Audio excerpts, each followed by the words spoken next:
Welcome back. This video is the culmination of 3 months of work, a series on my channel where I ranked every single side mission in Batman Arkham Knight out of 30. 3 months ago me will explain how that works in just a minute, but before that there's a couple of things you need to know. First off, sadly this video is slightly clickbait because the Riddler isn't in this video, but before you click off in anger, he's getting his own huge special. Think of it like a season finale to cap off the series that brought so many eyes to this channel. This video includes every other video and side mission though.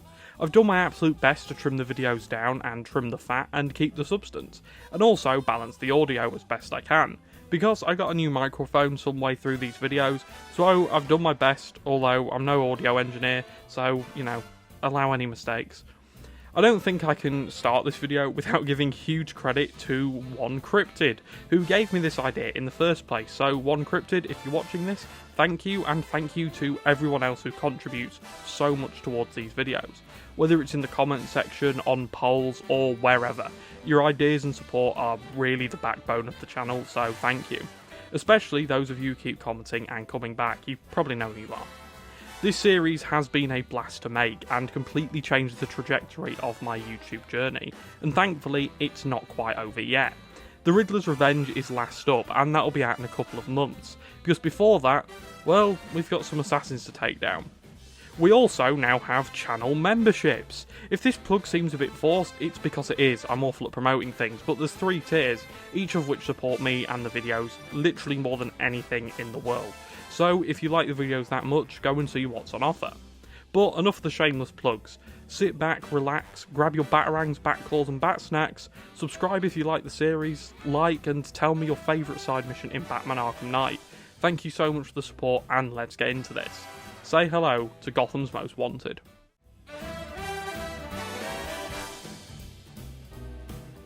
Batman Arkham Knight has a lot of side missions, and as promised, we're going to cover all of them.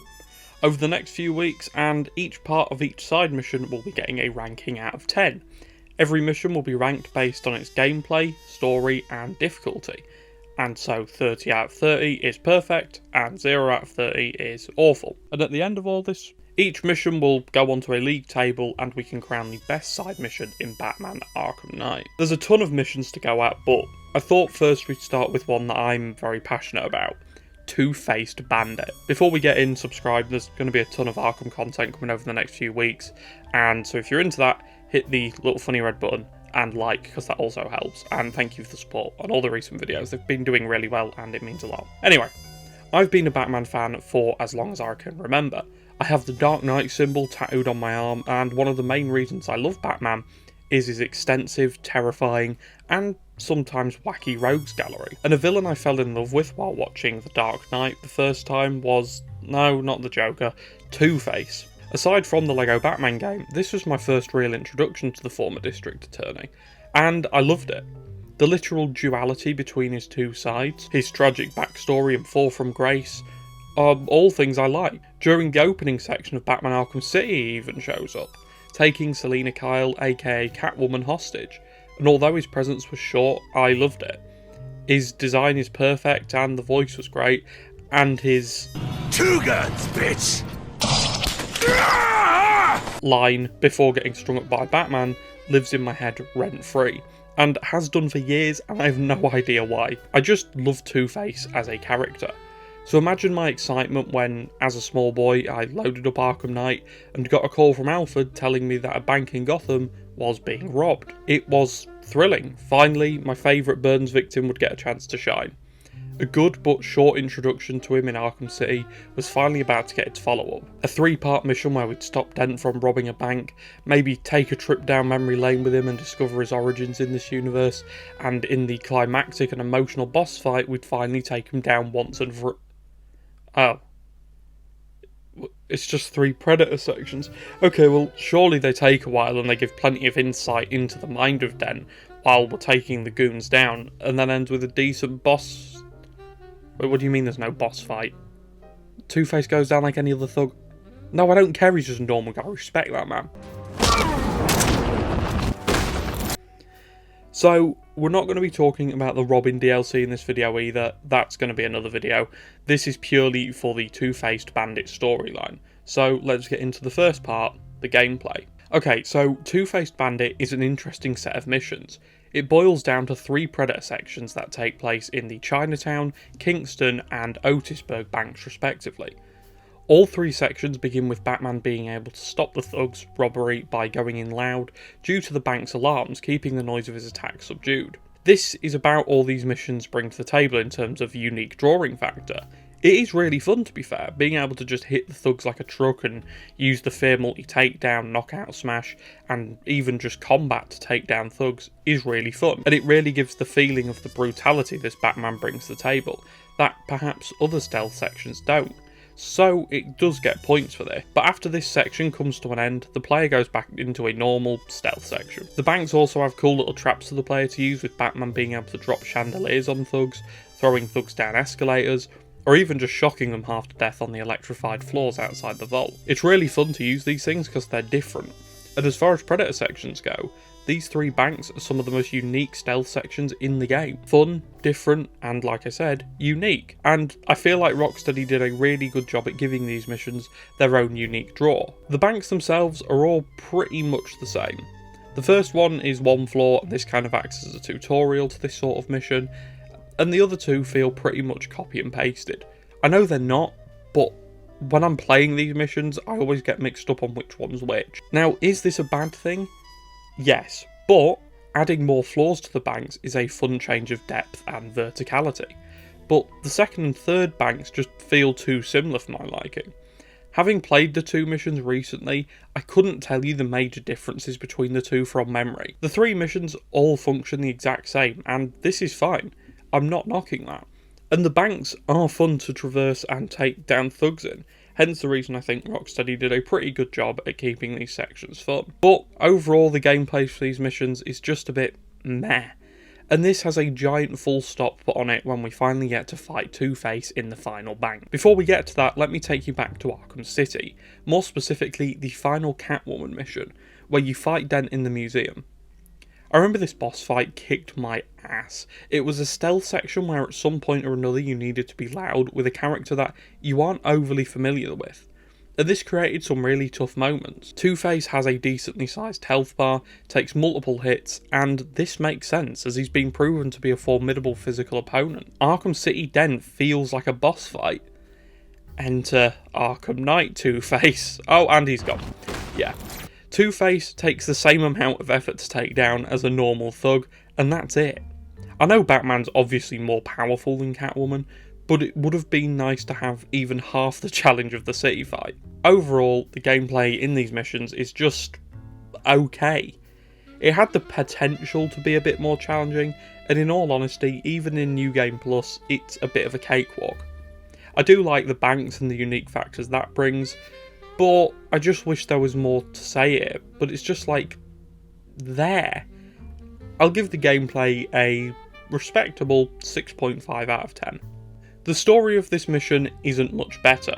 It begins with, as I said, Alfred telling Batman that Chinatown Bank is being robbed, and upon arriving we find out it's Two-Face thugs making the withdrawal.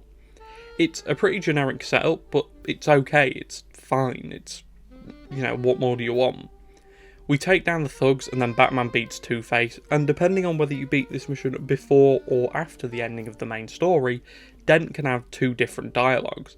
Either Two-Face will tell Batman that Harvey Dent was dead because of him, with the Dent side of his personality coming out and blaming Batman for Carmine Falcone throwing acid into his face, with Batman even apologising but saying that it wasn't his fault, even though, in the words of Two-Face, he put Carmine Falcone in the dock to begin with.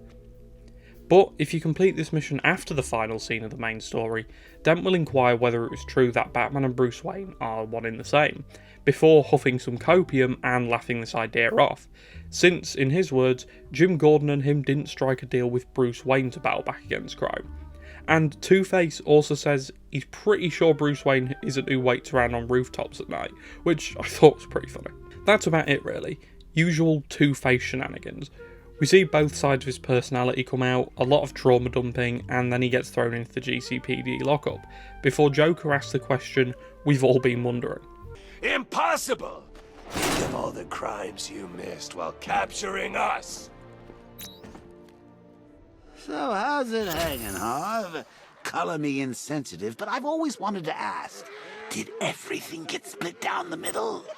Depending on when you finish the story, of course, because if you finish the story after Joker has been rid from Batman's mind, we don't get any ha-has here, apart from some words between Harvey and Penguin, and depending on which order you bring them into the GCPD in, this dialogue can change, and again, it's pretty funny. Overall, the story of this mission is pretty simple. Two-Face wants money, Two-Face sends his henchmen to get money, Batman stops him, and then it bleeds over into the flip of a coin Robin DLC. Simple enough. And depending on how you look at it, that's either a mark in its favour or a mark against it. And in my opinion, well, I'm honestly not sure.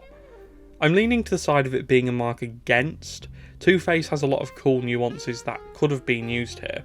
Whether it be the relationship Harvey and Batman shared, the relationship between Gordon and Harvey, or even just the relationship between Batman and Two-Face that could have been explored from previous games. And all these are interesting things that, again, could have been explored. Maybe even get Commissioner Gordon involved somewhere. I'm not a story writer, but I feel like there could have been some narrative here that wasn't just revenge against the system. Overall, the story here is pretty much non-existent, and compared to some of the other side missions, it doesn't stack up. And given that these missions can be completed in, no exaggeration, 15 minutes from start to finish, there could have been a lot more here, and they could have really fleshed this out to be quite interesting. And so for that reason, I'm going to give it a 4 out of 10. So, in this section, we'll be talking from the perspective of a person who's decent at the Arkham games and is playing on hard on a first playthrough of the game, and this is the standard we'll rank all the missions on. I'd like to think I'm slightly better than the average Arkham player considering I've pumped half my life into these games, so I'll be taking my own skill out of the question by doing this, and I think it's the most fair way to do it, and this is a good base to begin with. So, say hello to Lego Killer Croc. Lego Croc has played all of the Arkham games on hard once, and he's pretty average at the game. He's our benchmark. And as far as ratings go, 10 really hard, 1 really easy. Overall, the separate levels here weren't overly difficult. They're standard Predator sections with the added benefit of the first half of them being able to be completed fairly easily given the lack of noise detection, due to the bank alarm going off. This definitely helps the difficulty as you can, for example, wipe out the entire first bank before the alarm even turns off. So depending on how you do it, it can be seen as either a reason for it being harder or easier. The levels are also filled with different environmental hazards which can take down enemies really quickly if timed correctly. And if you do time these hazards dropping at the right time, this can pretty much clear a level of a bank for you, which is a little easy to abuse, especially in the final bank. The level of goons you face stay pretty standard until Dent arrives and makes his grand entrance, and this is when things step up. Dent brings along militia soldiers who use medics and also detective mode reflector enemies, which, depending on when you finish the mission, can be a shock to the player, as they might not have been properly introduced to these yet. But these enemies do provide a certain level of challenge to mix things up for the few final takedowns of this mission line. The level layouts also allow for plenty of vent takedowns, grate takedowns, inverted takedowns and gadget based takedowns, which can make the rooms pretty derivative. This means the player doesn't have to use all of the tools in their arsenal as much as other rooms, and the added detractor of having Two-Face be genuinely no harder than a normal thug means these levels can be cleared super easy. And again, this whole mission line can be knocked out in like 15 to 20 minutes. I think these missions would be pretty easy for Lego Killer Croc, and you'd definitely find them kind of boring. Overall, on the difficulty scale, I'd give this mission line a 4. They're just giant Predator rooms with plenty of cool and unique gimmicks to take down enemies in quick succession, which does make the missions fairly simple, if not fun. Overall, Two-Faced Bandit serves as a fun and unique set of Predator encounters, with the added benefit of having one of Batman's most iconic foes as the big baddie in the background. But sadly, these missions just don't utilise the character to his full potential, And that's a real shame, because we've seen in other media how well Two-Face can work when put into a story that accommodates his unique character trait. By no means do I hate these missions. In fact, I don't think I hate any of the side missions in Arkham Knight. But overall, this mission set just left a lot to be desired. And if we total its scores in our 3 categories, it ends on a slightly below average 14.5 out of 30. But given it's the first one, it actually goes to numero uno on the league table.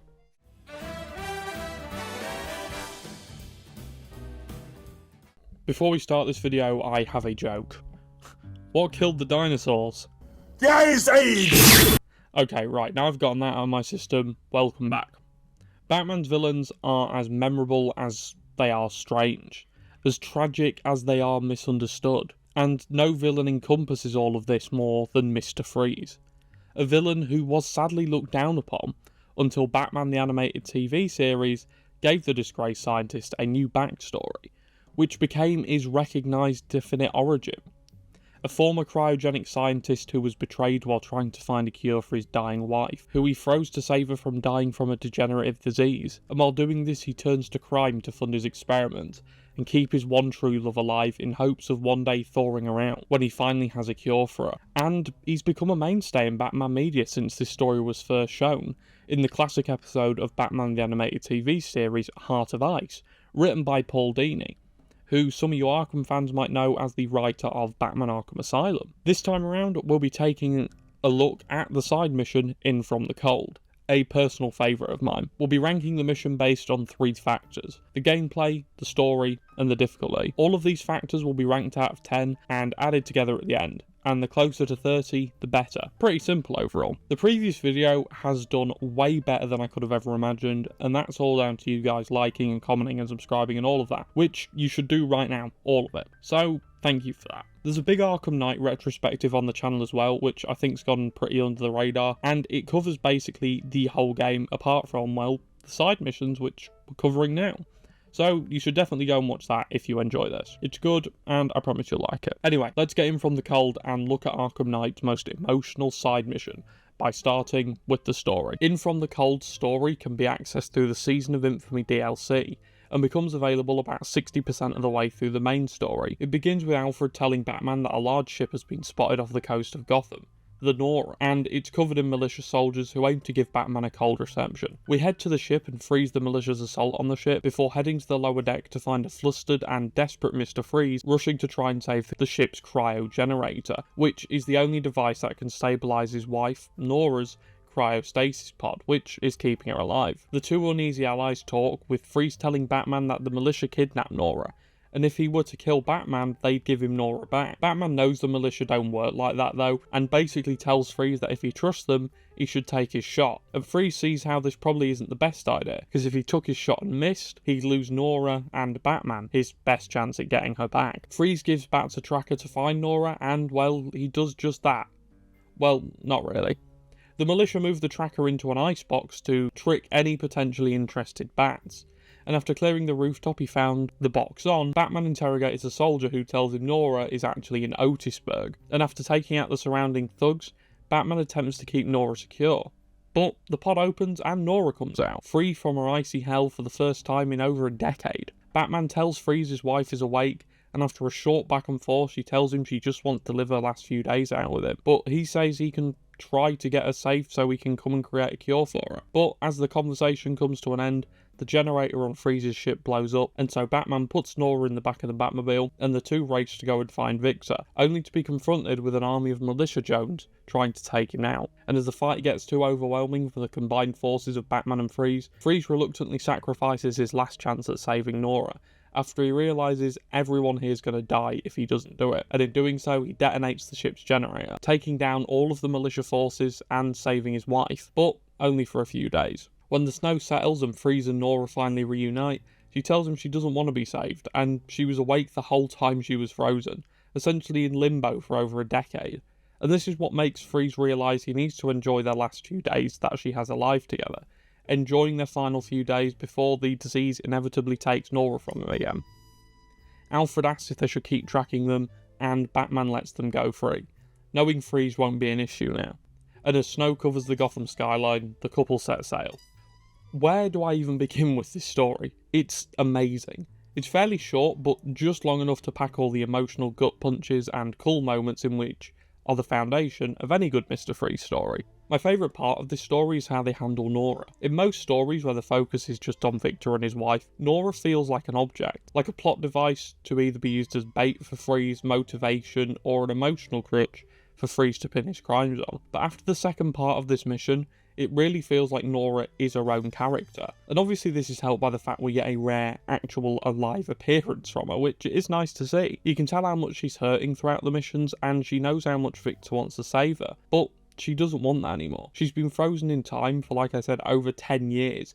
And when she finally gets free of her icy prison, she knows that she can't be saved. She is a ticking time bomb, and she knows this, and it's only Victor's hope that keeps her stuck in the limbo of being frozen. And so he's actually torturing her while trying to save her, which brings up the moral implications of him trying to save her in the first place, and in doing so, keeping her in a constant state of pain and confusion. And a line at the end after Victor tells her he doesn't want her to die, and she just replies with, "Then let me live." Damn. Okay, that's depressing. The story also gives closure to Mr. Freeze, who became a bit of a fan favourite amongst Arkham fans after his blockbuster boss fight in Arkham City, followed by his ending with Nora in that game after Batman finds her and tells Freeze where she is, reuniting them, and after these events it felt like Freeze was snubbed, especially when he wasn't put in the main game. So to have him given such an emotional and fitting send-off through the Season of Infamy DLC feels right. And I think they nailed the whole thing. It's short and sweet, it doesn't overstay its welcome and make people wish Freeze would just thaw out and die, and it doesn't underwhelm people either. And I really like the fact they gave this character who people love plenty of time to shine in his final outing in the series, and did it in a way which felt like it could have been in the animated series, and felt like it was full of respect for both the characters and the source material. Overall, I think this story is great. Like I said at the top of this part, the fact this mission isn't too long but still manages to make you feel for Freeze, and it doesn't paint him in the light of a bad man but a conflicted one, really shines through, and they did a great job at making this whole mission line feel like something from the animated series, and I think that's pretty hard to do in the Arkham universe. I love how they handled Nora, and I think the ending Freeze and her get is one they deserved after all they'd been through until this point. And my only quote-unquote critique, if you could even call it that, was that I wish it was slightly longer, and for that reason I'm going to give it a very respectable 10 out of 10. Onto the gameplay. The overall gameplay of these missions is good. It consists of 2 stealth sections of different sizes, a combat section which is relatively small but varied in terms of enemies, and finally a Batmobile section. Now, I love the fact that these missions are varied. Arkham Knight is so streamlined and perfected, whether it comes to the combat, the stealth, or even the driving. And so the fact that this mission gets plenty of variety across its 4 main missions is a really nice change, because some missions are either all the way into stealth, all the way into combat, or in some cases all the way into the Batmobile, which can get repetitive. But this mission line lets the game's gameplay shine through, and the urgency which is placed on the player to complete them add a level of wanting to be as efficient as possible while doing them. I specifically want to discuss the first stealth section and the last Batmobile section. The first stealth section is really unique, as it takes place on the top 2 decks of a boat, and is very reminiscent of the final offer section from Batman Arkham Origins, which was a nice little, oh yeah, this kind of feels a bit familiar. And I think the set piece of being on a frozen ship is great, and it does strike that fine line of being unique and also familiar, and that is always a bonus. It's a huge section and takes some time to complete, with the enemies being varied as well, with there being medics, a drone pilot, detective mode deflective enemies, and obviously normal soldiers, which means you have to use the full length and breadth of the ship to take them down. There's also a turret in the control room, which provides an extra layer of challenge to taking out the last guy. Not much challenge, but enough to catch you off guard if you just stroll in and don't notice it. This is probably the most memorable section of the mission in terms of gameplay, but a close second, both visually and gameplay wise, for me at least, is actually the final fight in the Batmobile. It begins with Batman racing to save Freeze and his ship in the Batmobile, and this is on a timer, which again feeds off the urgent feeling this mission set. And when you get there, it's basically just a massive team deathmatch between you and Mr. Freeze and the militia, and it's actually really cool. The variety of of drones combined with the sheer numbers they throw at you makes this part quite challenging. It ends with Freeze blowing the generator on the ship, which takes down all of the militia tanks, and again, this whole section's pretty cool. It feels like Freeze's final stand, and I think, again, it's a good final act for such a beloved character as he saves everyone there. The pure variety of mission types combined with the overall urgency in which is instilled for you to complete them really makes you feel like you're in a race against time to save Nora and fight back the militia who've taken her. There is a small combat section, and this is a little bit lackluster. However, not in the way that it's too easy or poor quality. Every other section in this mission feels like, I don't really know how to explain it, but like, if you've seen the Magnificent Seven, like the ending of that, like very sort of final standy. And this bit is a very short and sweet combat section, but it pulls it back with the sheer variety of enemies within the section, having ninjas, a brute, and normal guys, and so I can't hate on it too much. It's still fun, and although the weakest of the sections of these mission lines, it still feels good to play. It doesn't take away from the overall experience of the mission, because it's fun and it's another excuse to use the combat of the game. Overall, the gameplay of this mission is good. It gives the player plenty of opportunity to experiment with each part of the game, and while keeping it varied, and even using the Batmobile to its full extent, and in a fun and healthy way which doesn't make you feel like it's shoehorned in, at least in my opinion. So, considering the stealth sections are both fun, the combat section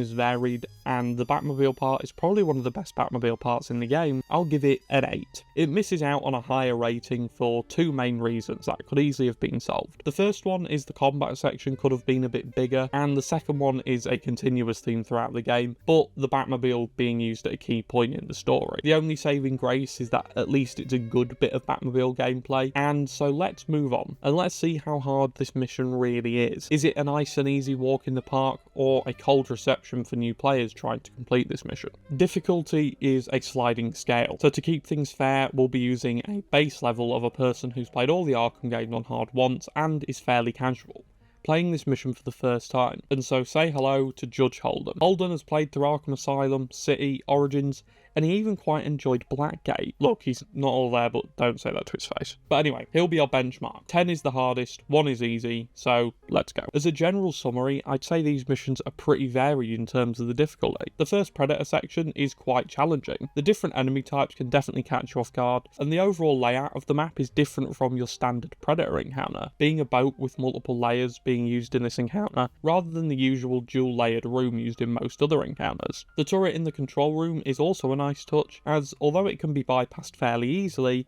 it can be a stumbling block if you somehow don't notice it, and the drone pilot and other enemies can definitely cause issues. The second encounter is the combat encounter, and again, if you go in unprepared, it can be fairly tricky, nothing too hard, but the placement of the ninjas, which I know personally always throw me off my combos because they're in different attack patterns, and the one brew is also another stumbling block. That actually managed to hit me when I was recording gameplay for this video. It's a pretty small group of enemies, but varied, and this does make it a bit of a challenge. The third section of the mission is another Predator section, and it's a really cool layout on what I think is the ruins of an old rooftop. It's really unique, and for whatever reason reminded me of a Call of Duty multiplayer map. It's covered by 3 snipers, and there's quite a few enemies which need to be taken out to get to Nora, and this bit was actually fairly difficult. Again, not overly hard, but certainly a section which caused me some issue, and I quite enjoyed the map layout and challenge it posed. And finally, the Batmobile section. The race to get to Freeze is fairly easy, and the time limit,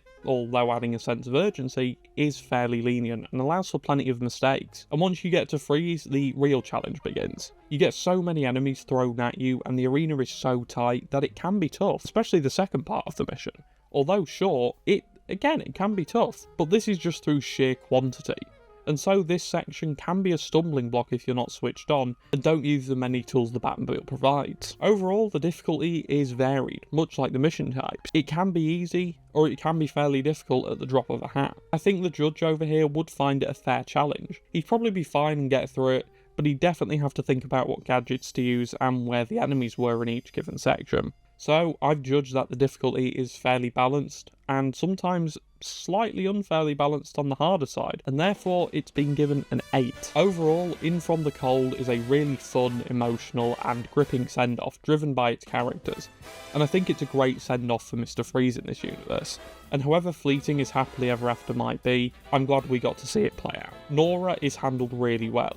Freeze finally gets his real ending, and I think Rocksteady chose a really fitting and faithful ending for one of the most beloved characters in the Batman universe. This is all helped along by the fact that the mission variety is good, and the missions themselves all feel fairly fleshed out, and they don't just feel like a cheap way to get Freeze into the game. The characters are the real driving force behind this mission though, and they're all painted in a way which makes you realise that everyone apart from Nora here is definitely in the grey when it comes to morality, and I think it nails the feeling of a quintessential Mr. Freeze story. It's emotional, fun, and leans into Batman's more over-the-top side, and it finishes off with Freeze and Nora finally getting their happily ever after, even if only for a few days. This mission line is really good.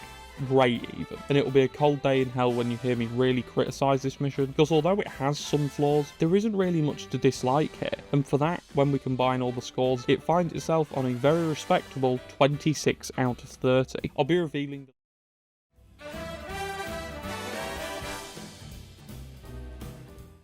Oink oink piggies, welcome to the slop trough. Eat up. Jesus, not you, what are you? Oh my god, what is that? Welcome back. Batman has some truly diabolical villains. Murderers, thieves, terrorists, but what's worse than being killed or robbed blind, blown up, or even made to read All-Star Batman and Robin? Well, being dead but still alive. Here's where today's subject comes into play. Professor Pig, a sadistic surgeon who mutilates, destroys, and leaves alive his victims in pursuit of making them into his perfect, obedient Dollartrons. A fact about Pig I find quite funny is that his first appearance was in Batman issue 666. You can make of that what you will. Anyway, this episode will feature some pretty grim subject matters, so if that isn't for you, this is a warning. As in the style of my previous two side mission ratings, we'll be rating one of the most memorable side missions in Arkham Knight, A Perfect Crime, based off of the story, the gameplay, and the difficulty. And this is the last time I'm saying this. We're 3 episodes into the series now, so if you haven't, go and watch the last 2 on Two-Faced Bandit and In From the Cold, and also go and watch my big retrospective on the whole game. Subscribe, like, and comment, and let's get into this. The story of A Perfect Crime can actually begin before even the main story, but if you attack it after the beginning of the main story, Aaron Cash tells you about a dead body that's been found strung up and mutilated so badly even the forensic boys were disturbed. After gliding over to the body and hearing some ominous opera music blaring out from the body's location, things get messy. Batman scans the body using his deep tissue scanner. An ear deformity, a wedding ring in the lower intestine, and a hip replacement. Strange, unique imperfections on an otherwise generic body, strung up and labelled flawed by the writing on the floor. Another victim, more opera music, same case as before, strung up, labelled failure. This time it's scars from a prison, arthritis in the left knee, and a pacemaker. And as Alfred points out, Gotham has a serial killer in its midst. Not Zaz though, this isn't his MO. Leaving bodies strung out to dry like slabs of meat, that's not him, and the rabbit hole continues. 4 more victims show up. 4 more locations where the air is filled with the haunting sound of opera, all with 3 unique identifiers which separate them from the crowd and make them more easily identifiable in a sea of people, yet all generically decorated in their final moments. Facial wraps to hide the scars, a hospital-like gown to cover the body. We've got a problem here, and whoever's doing this isn't slowing down. Flawed, failure, imperfect, broken, defective, reject. And as the night gets deeper, the pieces start coming together. All of the victims were taken from parks or recreational areas. The same route of parks is the route taken by the Circus of Strange, ran by a mysterious ringleader, Laszlo Valentin. Valentin leased a property in Gotham, a beauty parlour by the name of Pretty Doll's Parlour. Batman heads to the parlour and hears the same opera music, here, as was accompanying all the bodies. A haunting theme tune for a spree of the worst crimes imaginable. Within the confines of the parlour's back rooms, Batman finds a man wearing a pig mask, cutting and picking at a man laid out on a table, with the same bandage mask and hospital gown as the previous victims. Professor Pig stands with knives and other instruments of death, cutting, chopping and changing, all in pursuit of making one of his minions, a Dollartron. A fate worse than death. Forced to live out the rest of your miserable life with no thoughts, no feelings, no pain, no joy, just following orders from a madman whose humanity is further gone than your own. Pig tells Batman he's making these people better. Perfect. His perfect crimes victims. Batman sees this clearly isn't the case. He sees the future victims being held in cages above the operating table, waiting to face the same fate as Pig's other victims. But as he goes to check on the man lying on the table, stripped of his personality and uniqueness, The man springs back to life, following orders from Pig like he programmed him to. Their orders? Capture the Dark Knight so he can be made perfect too. One small issue. These Dolatrons, these poor contorted husks of the human condition, don't feel pain anymore, so they need to be made to stay down. They can't feel anything, so as much as it would be a mercy killing were Batman to take their lives, he can't do it. That's not his way of doing things. So these men and women are knocked out, painfully but efficiently. Pig enters the mud pit of a room, but this isn't a real mud pit, or even a back room behind a former beauty parlour anymore. This was an operating table, and Pig was the latest patient. Batman dishes out justice in the only way he can given the circumstances, taking Pig down once and for all. He rescues the victims who were previously awaiting their inevitable fate, but now await the sweet taste of freedom thanks to Gotham's Crusader, and he places Pig in the back of the Batmobile, to be taken to the holding cells of the GCPD, where he can't hurt anyone ever again. On the drive back to his final stop, Pig professes how he can't let his mother down, and how all he was trying to do was make these people perfect. They were flawed and needed to be purified and made into Pig's twisted vision of perfection. Batman tells Pig that the imperfections left on the victims were how he pieced the puzzle together, and found Pig, and ultimately that's how he lost. After throwing Pig into the cell, we can hear the members of Gotham's Most Wanted say how much they think Pig is disturbed and messed up. The Joker in Batman's mind tells us how even he thinks Pig is deranged beyond all comprehension. And what makes this even worse is that if we visit the victims of his crimes, we see they're in a constant state of being terrified forever. No emotional responses, no happiness, no joy, no pain, no death. Just Pig.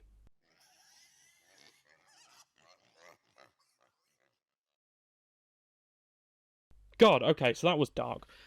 Perfect Crime is one of my personal favourite side missions in Arkham Knight. The whole murder mystery aspect of the Arkham games have always been something I like, whether it be the various crimes in Origins, tracking Officer Bowles in Asylum, or the crime scene reconstruction in any of the games. It's something I like, and we get to see another side of Batman which isn't shown off too much. Well, not as near as much as it should be. I love how dark and depraved this story is.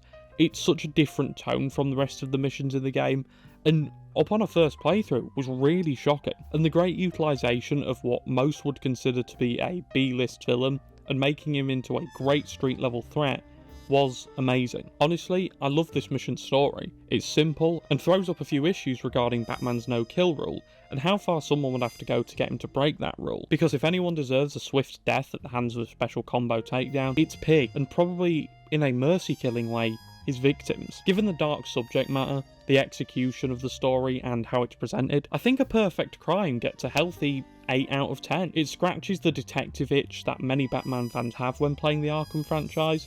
It's easy to follow, and above all, it builds Pig as a really disturbing and credible threat going forward. But, as per usual, no good story is complete without even better gameplay. So, let's see how the gameplay matches up compared to its contemporaries, and see if The Perfect Crime is really as perfect as it makes itself out to sound. The gameplay of this mission line is really unique. You need to find all the 6 bodies scattered about the map by using the opera music heard ringing around the location of the body, and then when you find the body, the actual gameplay begins. Batman uses a deep tissue scanner to locate 3 different unique identifying factors. One on the skin, one around the muscles, and one at the bone. And after finding these 3 things, Batman can identify who they were before Pig got to them. I think this is an especially unique process in these games. Finding a body or just coming across one in the open world is always a horrifying sight, and it really shocks you into being a detective for a few minutes, which isn't always something Batman media puts in the spotlight. But, as in usual fashion, the Arkham games are really good at this, and really make you feel like you're utilising all of the facets of Batman. I like the process of finding these different outliers, switching through the different levels of scan and highlighting the different parts. It's something we've never seen in an Arkham game to this extent, and I think if there was ever a villain to break out a new detective-like feature for, it should probably have been Mr. Pig. As far as the combat section goes at the end of the mission where you face off against the Dolatrons, it's different, and much like a lot of things in this mission, it's unique. It begins by just fighting Pig's experiments, but the added twist is, they can't be knocked out unless you use a special combo takedown, an environmental takedown, or a ground takedown. So this adds some level of challenge, and although there's no variety in the level of enemies you face, it's fun and different. And this is spiced up a little when Pig enters the fray and begins hurling cleavers at you, which need to be counted in waves of 3 and thrown back at Laszlo. There isn't a huge amount of variety here in terms of gameplay.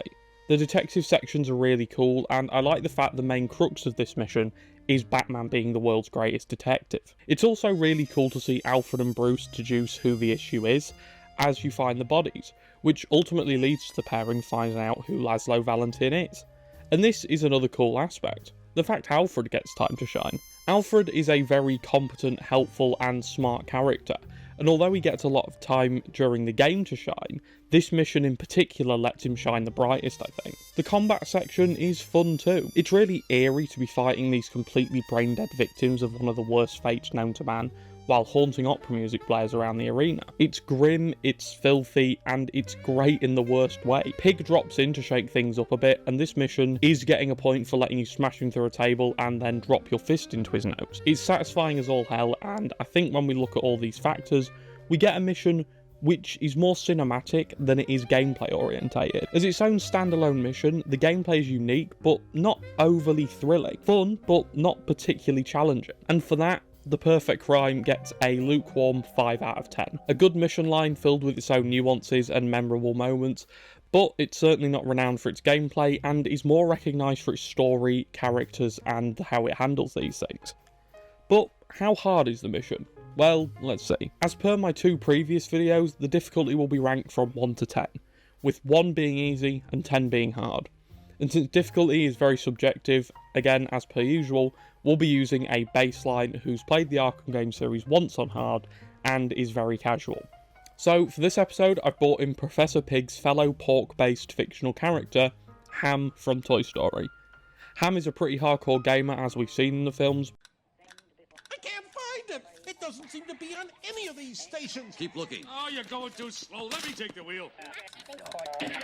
It's too fast. How could you even tell what's on? I can tell. There it is. Go back. Back. Too late. I'm in the 40s. Gotta go around the horn. It's faster. Wait. Stop. This is the one. I look for the giant chicken. Now, Etch. But he's not a huge Arkham fan. He's played all the mainline games once, but doesn't sweat challenge maps or side content too much. But how could he resist supporting a fellow pig? Well, this is going to be a fairly short section. The hardest part of this mission line, in my opinion at least, is actually finding the bodies. Because unless you use a guide or my beloved Batman Arkham videos, it can be tricky to find the victims, even with the opera music letting you know you're in the vicinity. And I know there was a few times when recording gameplay for this video that, despite 240%ing this game 3 times, my memory just failed me and I had to take a few minutes to find certain bodies. So this can actually be quite tricky, and I think it's quite cool. What's even cooler is when you just accidentally stumble across one, as, again, even after completing the game 4, 5, 6 times, it's still like oh, there's a dead body there, which, you know... It's not something you hear every day. The actual detective parts are fairly easy. It's just a case of making sure you're on the right filter for the level of body you want to scan, and then scanning it head to toe and locating the bright yellow identifiers. It's really easy. That's not really a bad thing, but I'm sure this could have been harder with a few tweaks, like making the deformities or differences not bright yellow? I don't know, but overall, it's simple. But you know what's easier than that? The combat sections. You just punch them until you have enough combo to build up to finish them off, or you can knock them down once and use a ground takedown, or even better, and more morally questionably, you could just smash these innocent people's heads into electric boxes and wall-mounted fans, and then throw the knives back at Pig using the counter button, and then also throw him through an environmental object. Overall, after you find the bodies, this mission's basically a cakewalk. Ham here would have no issue locating the killer, and his big issue would be finding the bodies. The combat is also too easy for Ham in all honesty due to the lack of variety in the fight. But again, this isn't a bad thing. This mission is clearly meant to be much slower paced than some of the other side missions in the game, and I'm not opposed to this. Overall, in terms of pure difficulty, me and Ham have decided to give this mission a low but warranted 4 out of 10. The hardest part is finding the bodies, and after that, it's pretty much smooth sailing. Again, not a bad thing. This mission just serves as a slower paced detective thriller akin to Seven rather than a Michael Bay blockbuster, and that's okay. Overall, A Perfect Crime is a personal favourite mission of mine, and one that I couldn't wait to talk about. Its tone is grim, and the fact Pig got time to shine in Batman's final outing before the Nightfall Protocol was just great. It shows Batman's rich vein of villains and great history with these villains, and it lets Pig shine on the grandest stage, something I'm sure he's thrilled about. I do love this mission, and love its very David Fincher's Seven-esque feeling it's got going on, and a good murder mystery was definitely welcome amongst all the ass-kicking and explosions the rest of the game has to offer. And if we combine all the scores together, a perfect crime gets 17 out of 30. However, I don't think this rating system does this mission line justice, as it sits alone at a table which exclusively invites slow burns with detective-based gameplay. And so although its score is low, this mission isn't bad, and it's far from it. I love this mission, and you should too. It's just, well, perfect. Thank you so much for watching. I hope you enjoyed it, and if you haven't already, subscribe, like, comment, and remember, the next time you're walking through a park alone at night, the pig could be near. Goodbye.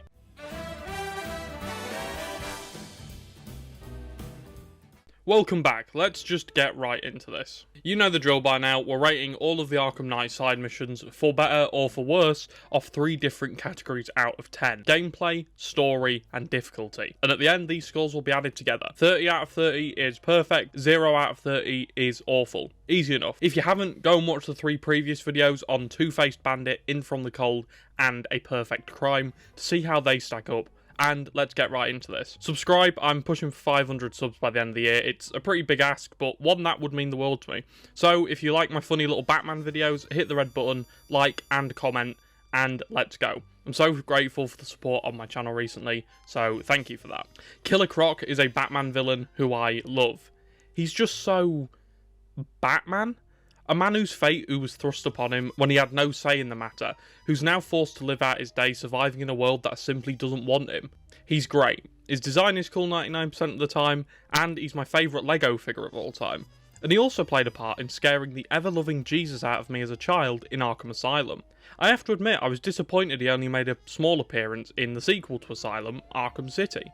It was nice to know he was still out there, but ultimately, as a Croc truther, I felt robbed. And so when he was added in Arkham Knight in the Season of Infamy DLC, my heart grew 3 sizes. I have my reservations about his design, I do know the lore reason, but quite frankly, his Asylum and City... Sorry. Is there a lore reason why Killer Croc is huge? I do know the lore reason, but quite frankly, his Asylum and City looks are his best ever designs, and I was heartbroken they mutated Mr. Jones into a bigger, meatier monster than before. He was one of the longer side missions in the Season of Infamy DLC, and one of the more thoughtfully crafted ones. So, let's take a deep dive into Gotham's Bay, and see how Croc stacks up to his challengers by talking about the story. The story begins with Nightwing telling Batman that the floating prison that is the Iron Heights Penitentiary has crashed off the coast of Gotham, and it's not looking good. Batman tells Dick to meet him there, and we head to the formerly floating prison. After entering Iron Depths Penitentiary, we get what I believe is one of the most atmospheric locations since Asylum. The prison itself is so cool to walk through. It carries that quintessential Arkham Asylum feel. Bodies strewn about the place, blood, fire, cages hanging from the ceiling. It's honestly great. I'm just going to let some gameplay play that I recorded when I was doing recording for this video, and it's just really cool. I don't know why I got so giddy over this, but I'll let that play now.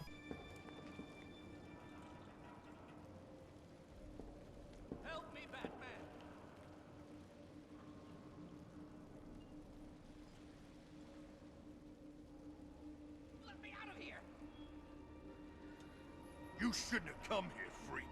You just got added to the menu. Help me, Batman. But we begin making our way through the wreckage and rescue guards who survived the crash. And one of them tells us that Waylon Jones, also known as Killer Croc, attacked the engines, hence the crash, and he's now on the loose. The guard also tells Batman that the Warden Rankin, is missing, somewhere nearby. And when Batman finds him trapped in what I can only assume was once an elevator maybe, Croc appears, bitch slaps Bat, and runs off with the Warden. And as Batman begins pursuing the Warden and Croc, he tells Nightwing to meet him at his location before being surrounded by prisoners. Luckily, Nightwing swoops in and the original Batman and Boy Wonder team up, take down the prisoners, and then head into the control room, where they find prisoner officer Blackburn, who tells the dynamic duo that the warden was taken into the lower levels of the ship, but the door to said levels can't be opened without a dual access keycard system. The only issue is, the only two men with said keycards bailed when the ship started going down. Of course they did. Batman heads out into the, as Alfred says, safety, quote-unquote, of Gotham and tracks the pair down. One didn't make it, hanging by his parachute from a crane, and the other one is found being beaten up by Scarecrow's thugs, and after clearing them out, the officer is really reluctant to give Batman his card, telling him that when Batman gets down there, to remember that those who worked there were only doing their jobs. Bit of a side note, but I really like this. On the glide back to the ship, you really begin thinking what actually is going down there, and this makes the initial reveal of what was happening to Croc when you get down there all that more disturbing. After getting back to the ship, Batman and Nightwing enter the lower levels and see what was going on in Iron Heights. Again, I'll let this scene play out for you because it's really good. Track the subject back to its den, located beneath the Founders Island lighthouse. It suffered minor injuries during capture. Fortunately, wounds did not impede immediate testing. The creature's regenerative healing factor is quite remarkable. Superficial lesions can repair almost instantaneously, and the subject's hand is now fully regrown post-amputation.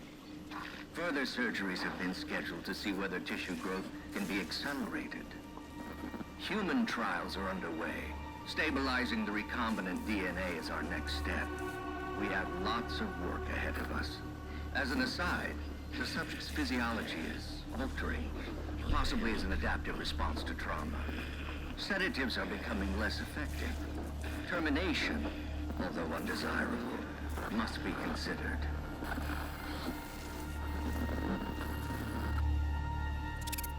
They discover through video diaries that the team at Iron Heights, and more specifically Warden Rankin, were experimenting on Crocs and the prisoners to try and weaponize Croc's accelerated healing factor and use it on people.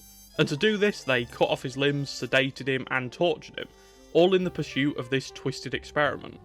The dynamic duo then come to the realisation they've been after the wrong guy. Obviously, Croc needs to face justice for the murders he's committed, but the real villain here is Rankin. So when Batman and Nightwing find Croc threatening to kill Rankin after strapping him to the same chair Rankin would torture Croc in, they jump in and fight Croc and the inmates surrounding him, who are also victims of the experiment. After a lengthy fight, the dynamic duo take down Waylon Jones and the inmates, and Batman interrogates Rankin and tells him quite rightly that he's the real monster here, not Croc. And in an ironic twist of fate, when Croc, the inmates and Rankin are taken to GCPD, the disgraced warden is locked up with his former inmate and in a cell right next to Croc, bringing the whole arc wrapped up into a neatly wrapped bow. So as far as Killer Croc stories go, I think this is one of the better ones. In a similar vein to Batman Earth 1, Croc is painted as a sympathetic villain rather than a monstrous hulking beast, and I think the story does this really well. And if anyone's got any suggestions of other really good Killer Croc stories, tell me, because I really like Killer Croc. He's one of my favourite villains. I don't know why. I think it was Arkham Asylum that got me into Killer Croc. But obviously in this story, Croc isn't completely in the right. He's killed people. He's ruined a prison. Like, he's put people out of jobs. He's a bad guy. But he's not the main villain here. Rankin is. I think this story is really cool. It's not perfect, and it's fairly short, as are most of the side missions in the Season of Infamy DLC. But overall, I think it's good, it's unique, its set designs are some of the best in the game in my opinion, and it takes advantage of the Waylon Jones side of Killer Croc, which is something I don't think we see enough of. And for all those reasons, I'm going to bestow a healthy 8 out of 10 onto Beneath the Surface, and move on. In summary, it's good, original, and I like it quite a lot. It's not perfect, but it's cool, so let's see how the gameplay stacks up, shall we? Beneath the Surface's gameplay is about as Arkham as it gets. It begins by travelling to a location, helping some people, combat, glide, vents, combat. And in all honesty, it's fine, I'm not knocking it. The combat in this game is the best it's ever been in the Arkham series, so the fact that there's plenty of it is always a bonus. And you will never hear me take away points from anything for letting us beat people up using the free flow combat system. The variety of combat is good too.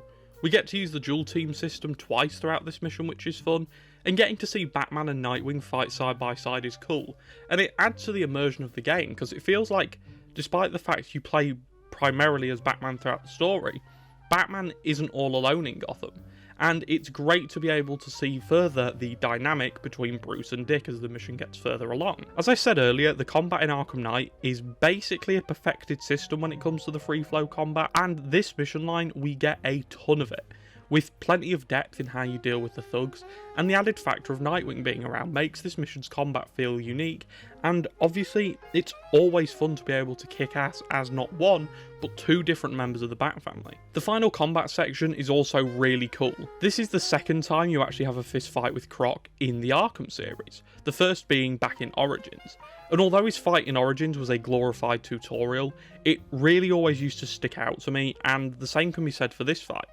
Not that this one is a glorified tutorial, but the fact it's memorable, and I think it cements Croc's legacy as one of the most underrated Arkham characters, because in my humble opinion, it's genuinely quite good, and Croc goes 3 for 3 in the memorable boss fight category.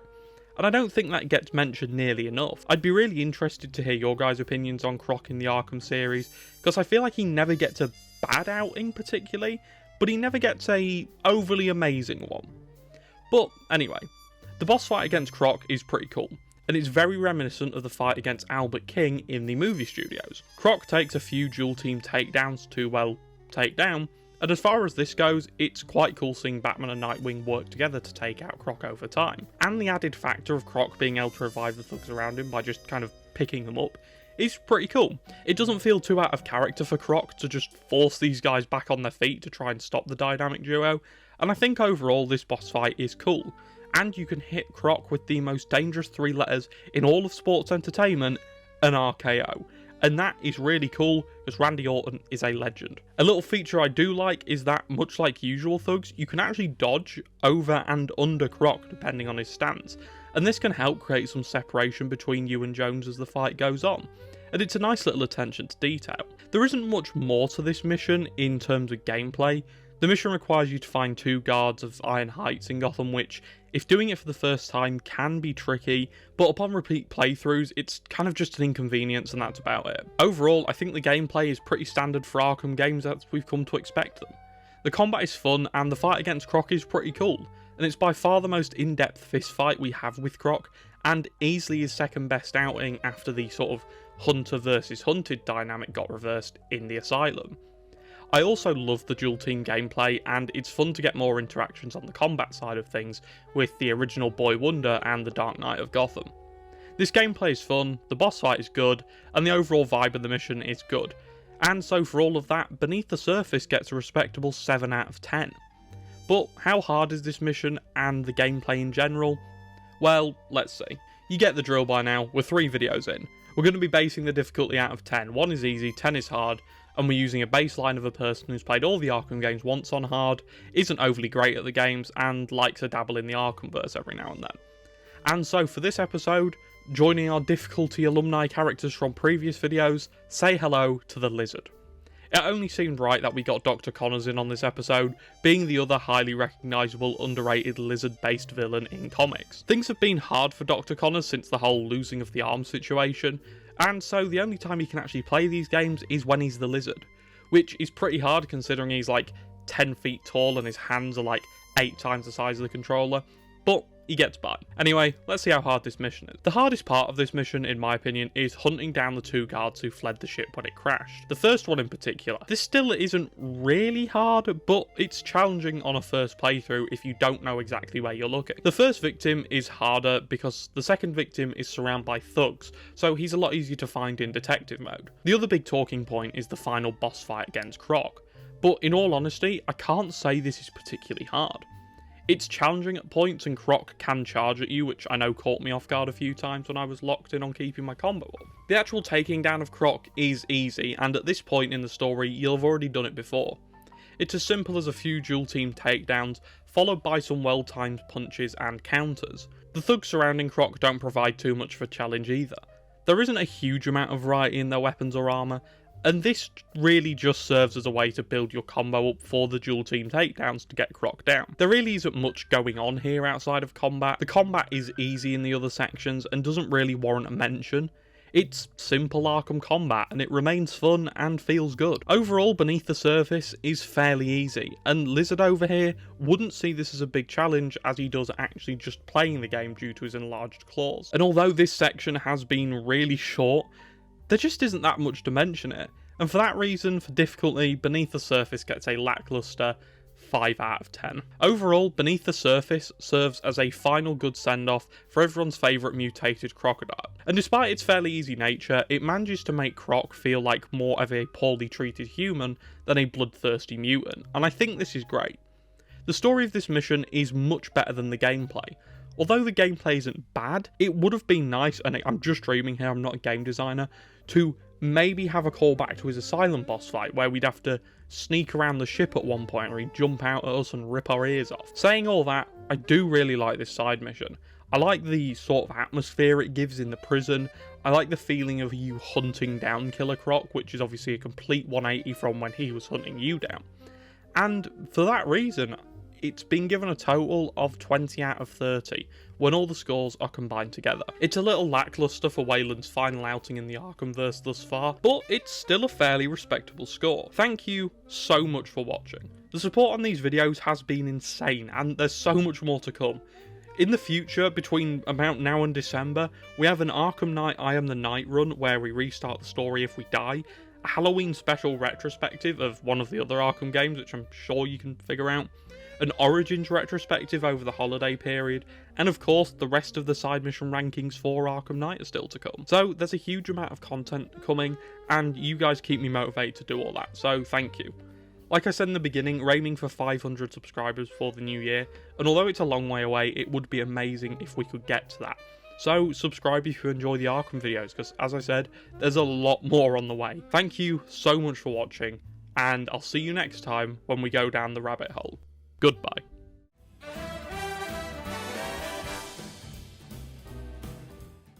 So let's get straight into this video and into the rabbit hole, because today's side mission up on the chopping block is Wonderland, Mad Hatter's final outing in the Arkham franchise. Let's start with the story as per the usual. The story begins when Batman gets called to GCPD to talk to Jervis Tetch, who handed himself in and demanded he talk to Gotham's Dark Knight. And Aaron Cash tells us he's also taken hostages. Upon arrival to the interrogation room, we find Tetch sat there, and Batman begins interrogating him, but in typical Hatter fashion, he starts speaking in rhymes and mystery. But when Batman puts his foot down, Hatter tells Batman that if he pricks up his ears and listens to the siren's song, he'll find his Alice before too long. Basically, Batman has to listen to police car sirens to find the hostages. So Batman heads out into the city and listens out for the modified sirens of 3 police cars around Gotham. He finds the first hostage on the Lady of Gotham Island, just over the lake from the GCPD. He turns his detective mode on and finds that the officer is in the trunk of the car, but it's rigged to blow if it's opened. So he uses the cryptographic sequencer to disarm the bomb and save the hostage from that awful wailing noise. And obviously the fate of being blown into 1,000 pieces. And upon opening the trunk, he finds Officer Katz wearing a Cheshire Cat mask. The Mad Hatter's really funny. He talks to Katz, and the confused officer tells Batman he basically remembers nothing about how he got there. But there's no time to waste, so Batman heads out to find the next victim, this time at the Gotham City Lighthouse. It's the same situation as before. The car's blaring a modified siren out and the trunk is rigged to blow. Batman disarms the bomb and finds Officer McQueen wearing a Queen of Hearts mask. Again, the Mad Hatter's funny. The main antagonist in the original Alice in Wonderland story was the Queen of Hearts, so it makes sense she's here. And in the same vein as Officer Katz, she has no idea how she got in the back of the car. Batman heads off to find the final victims, but on arrival, he finds no one in the trunk, but a book that Jervis wants returning to him. It turns out Sergeant Laurie, the final victim, just showed back up at the precinct intact and fine. Batman's confused, but heads back to the lockup to return Hat's book to him. Batman's furious with Jervis and tries to get him to tell him where the last hostage is, but Tetch just tells Batman to open the book and he'll find him. When he opens the book, Batman is mind controlled by Hatter as a paper pop-up page of Arkham Asylum appears, and Batman tumbles into it, having to protect the final hostage from a group of Asylum thugs before the page begins turning and Batman rescues the hostage and gets transported into a pop-up page resembling Arkham City. The officer runs away, but Batman remains outside and fights off Joker's thugs and Tiger Guards from Arkham City, before again grabbing the hostage as the page begins turning for the final time, where he grapples up and over the page into a new scene, this time the story of Batman Arkham Knight. After fighting some militia forces and a few thugs, the officer comes out to fight Batman, but Batman avoids harming him in the fight and rips his mask off, saving Officer Hutch, he's wearing the rabbit mask, from this nightmare. Back in the real world, and upon realising his plan has failed, Hatter cowers in a corner, but Batman dishes out some good old-fashioned justice and throws him in a cell, putting an end to the Knight's rabbit hole and making sure Jervis doesn't try and find another Alice. Overall, I quite like this story. It's short, sweet, and hits all the notes a Mad Hatter story should. I've never been a big Mad Hatter fan purely because I find Alice in Wonderland to be creepy as all hell, but I think Jervis gets a nice outing here. If you look past the fact he's an awful, awful person and one of the few villains I genuinely think Batman hates, Jervis is actually quite a funny and intriguing character here. His speech pattern's really good and his constant rhymes and poems are actually quite fun to hear as you go throughout the mission. I also love the fact that each officer shares a namesake with the mask they were made to wear. Cat's wearing a Cheshire Cat mask, McQueen wearing a Queen of Hearts, and Hutch wearing a White Rabbit mask. I think it's one of those nice little touches that make these Arkham games so cool. I also love that final section where you fight through the Asylum, City and Night sections, but it was sad not to see Origins get a look in, considering it's probably Mad Hatter's best outing in the series. I love the little Easter eggs you can find here, and the fact that you have to fight against the appropriate villains. It's a fun little visual change that strikes that nostalgic chord that old fans love, and it keeps the new fans engaged with the changing environment. Overall, I do like this story, and it's simple but well done execution. And for the reasons I've listed above, I'm going to give Wonderland a solid 7 out of 10. It's nothing flashy, but I think it does exactly what you'd want from a good Mad Hatter story. So let's see how the gameplay stacks up here, because personally, I think this mission's a bit of a wild card when it comes to its mechanic. The gameplay in Wonderland is really fun. Hunting the officers down is fun, and the sirens blaring as you try to locate them throughout the city gives off serious Professor Pig vibes with the opera music.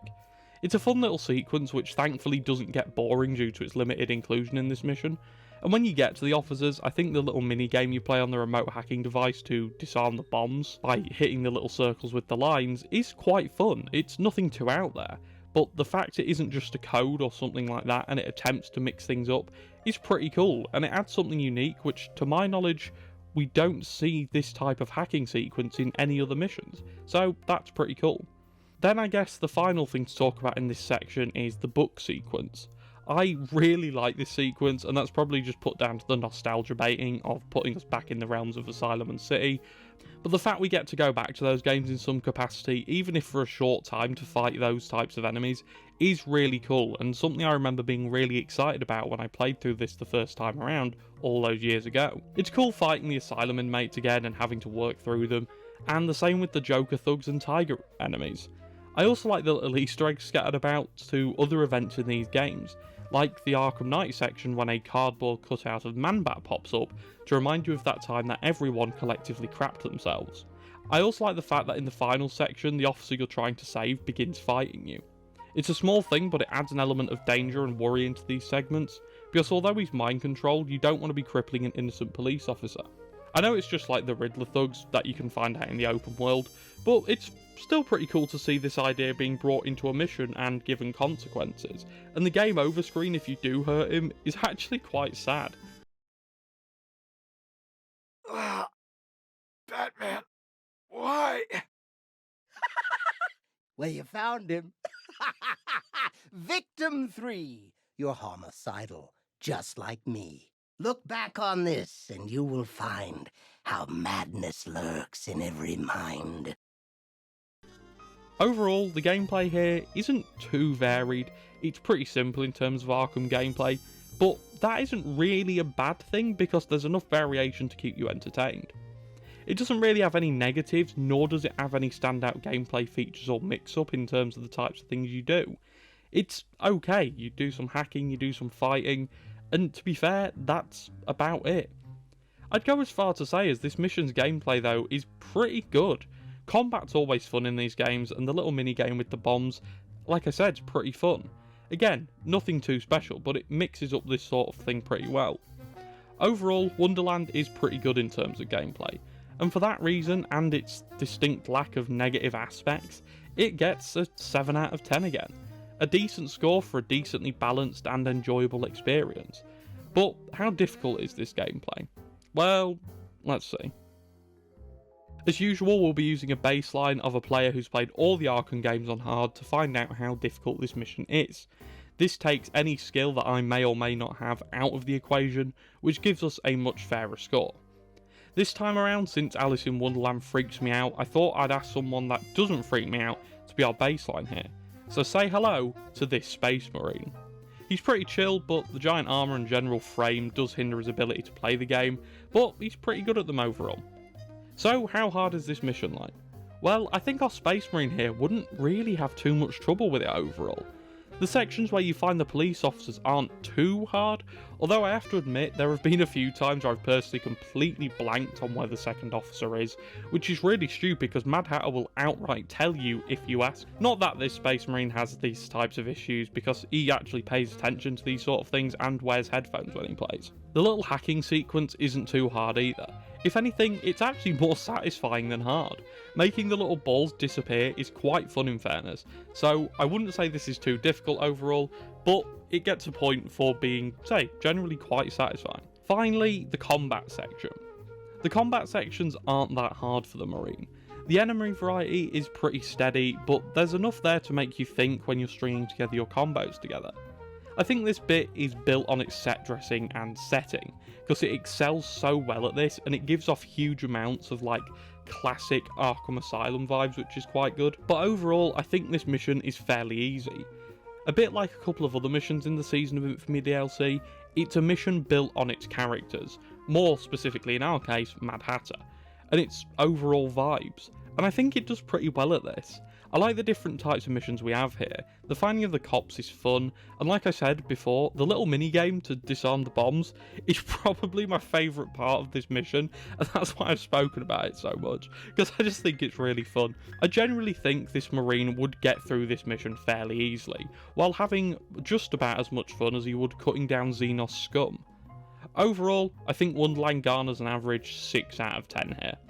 It's not overly hard, it's not too easy, it's pretty average.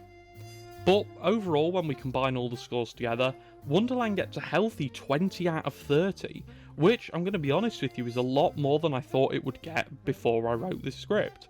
It's a respectable score as well, considering the amount of time we get in this mission, it coming in at around 20 minutes for a full playthrough. I think this mission's pretty fun, and it gives a villain that the Arkham games seem to have a pretty weird soft spot for plenty of time to shine, and I think his performance was great here. I love the callbacks to his previous missions and appearances, and think this is definitely one of the more underrated missions within the Season of Infamy DLC pack's ranks. Thank you so much for watching.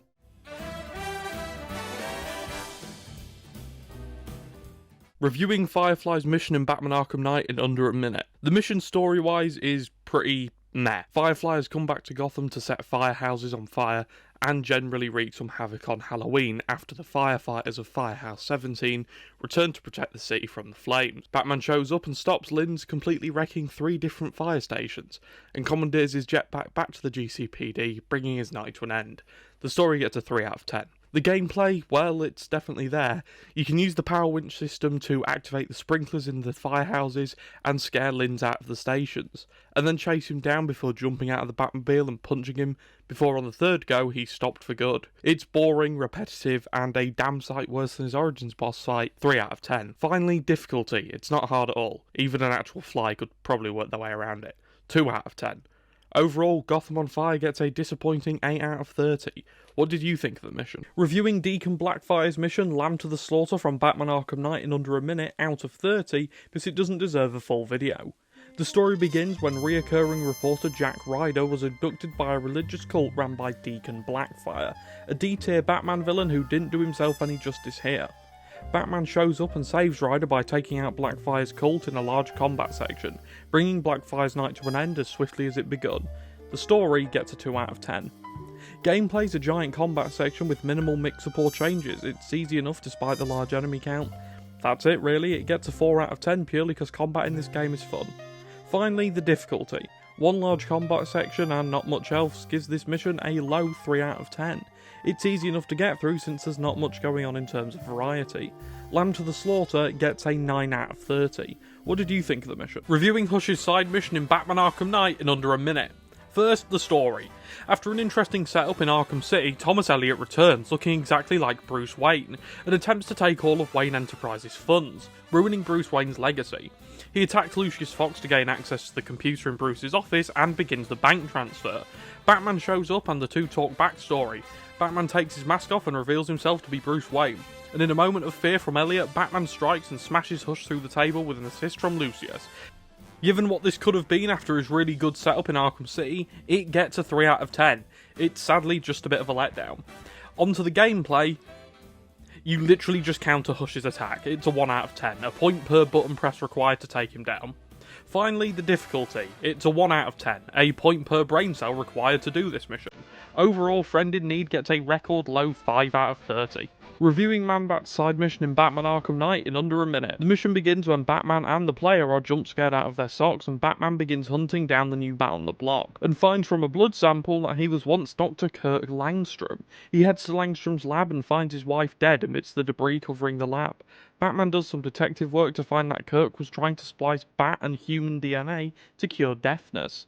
He produces a clean DNA sample and finds Man-Bat twice more, injecting the DNA into him before injecting the rest of the cure into him and turning him back into Kirk Langstrom, thus taking him to the GCPD's containment cell. And on Halloween he can escape the cell and begin hunting again. This story is classic Man-Bat and gets a decent 6 out of 10. Gameplay's pretty simple. You find Man-Bat around each of the islands and inject him with the cure. The little minigame is fun to create the DNA. 4 out of 10. Finally, difficulty. It's a 4 out of 10 too, it's pretty easy. Overall, Creature of the Night gets 14 out of 30. Reviewing Line of Duty side mission in Batman Arkham Knight in under 90 seconds.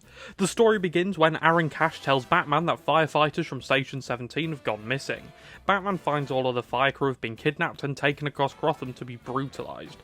Batman rescues the fire crew from different locations all across the city, and he finds out that Firefly made a deal with Chief Raymond Underhill to keep Station 17 operational, by setting fires to abandoned buildings and keeping them in a job. After Batman rescues the Chief confesses to his actions and lets Batman take him to maximum security at the GCPD building, showing Underhill's nobility despite the circumstances. The story here is pretty okay, and it ties into Firefly's involvement in the game, so it gets a 6 out of 10. The gameplay consists of saving the firefighters across the city, and these sections are pretty fun. The enemy variety is strong, and the final stealth section is huge and really fun. The gameplay gets a solid 7 out of 10. Finally, the difficulty. It's hard to locate the various firefighters if you don't know where they are, and the stealth and combat sections are decently solid, but nothing outrageous or new. So it gets a solid 5.5 out of 10, leaving Line of Duty with a respectable 18.5 out of 30.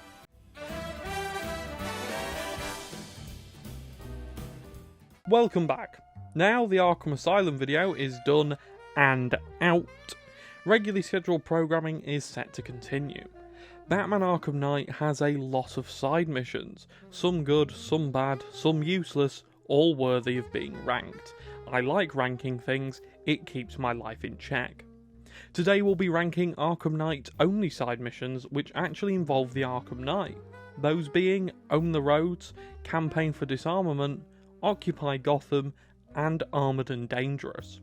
You might be wondering, well, why do these four get bundled together as a package? Well, dear viewer, none of them are big enough to warrant their own video. I haven't finished the gun runner yet on this save file, and all four of them are a part of the Arkham Knight and Scarecrow's plan to secure and take over Gotham. We haven't done this for a while now, so in case you've forgotten or simply don't know, we'll be ranking the gameplay, story and difficulty of this set of missions from 1 to 10, and we'll combine these scores at the end to get a score out of 30. Subscribe, like, and comment what your favourite one of these four missions is. I'm genuinely interested to know because everyone I talk to about these missions seems to have a different favourite. But without further ado, go and watch the Arkham Asylum video after this video. And without even further ado, subscribe. We're pushing to hit 500 subs by the end of the year, which would be huge. And like, because it's easy. And without even further ado, let's get into the video. The story of these missions are all intertwined, so let's cover that first. Scarecrow wanted to take over Gotham, and the Arkham Knight militia had the manpower and technology to do that, while making it extremely hard for Batman to navigate and survive in, flipping the city's power dynamic on its head.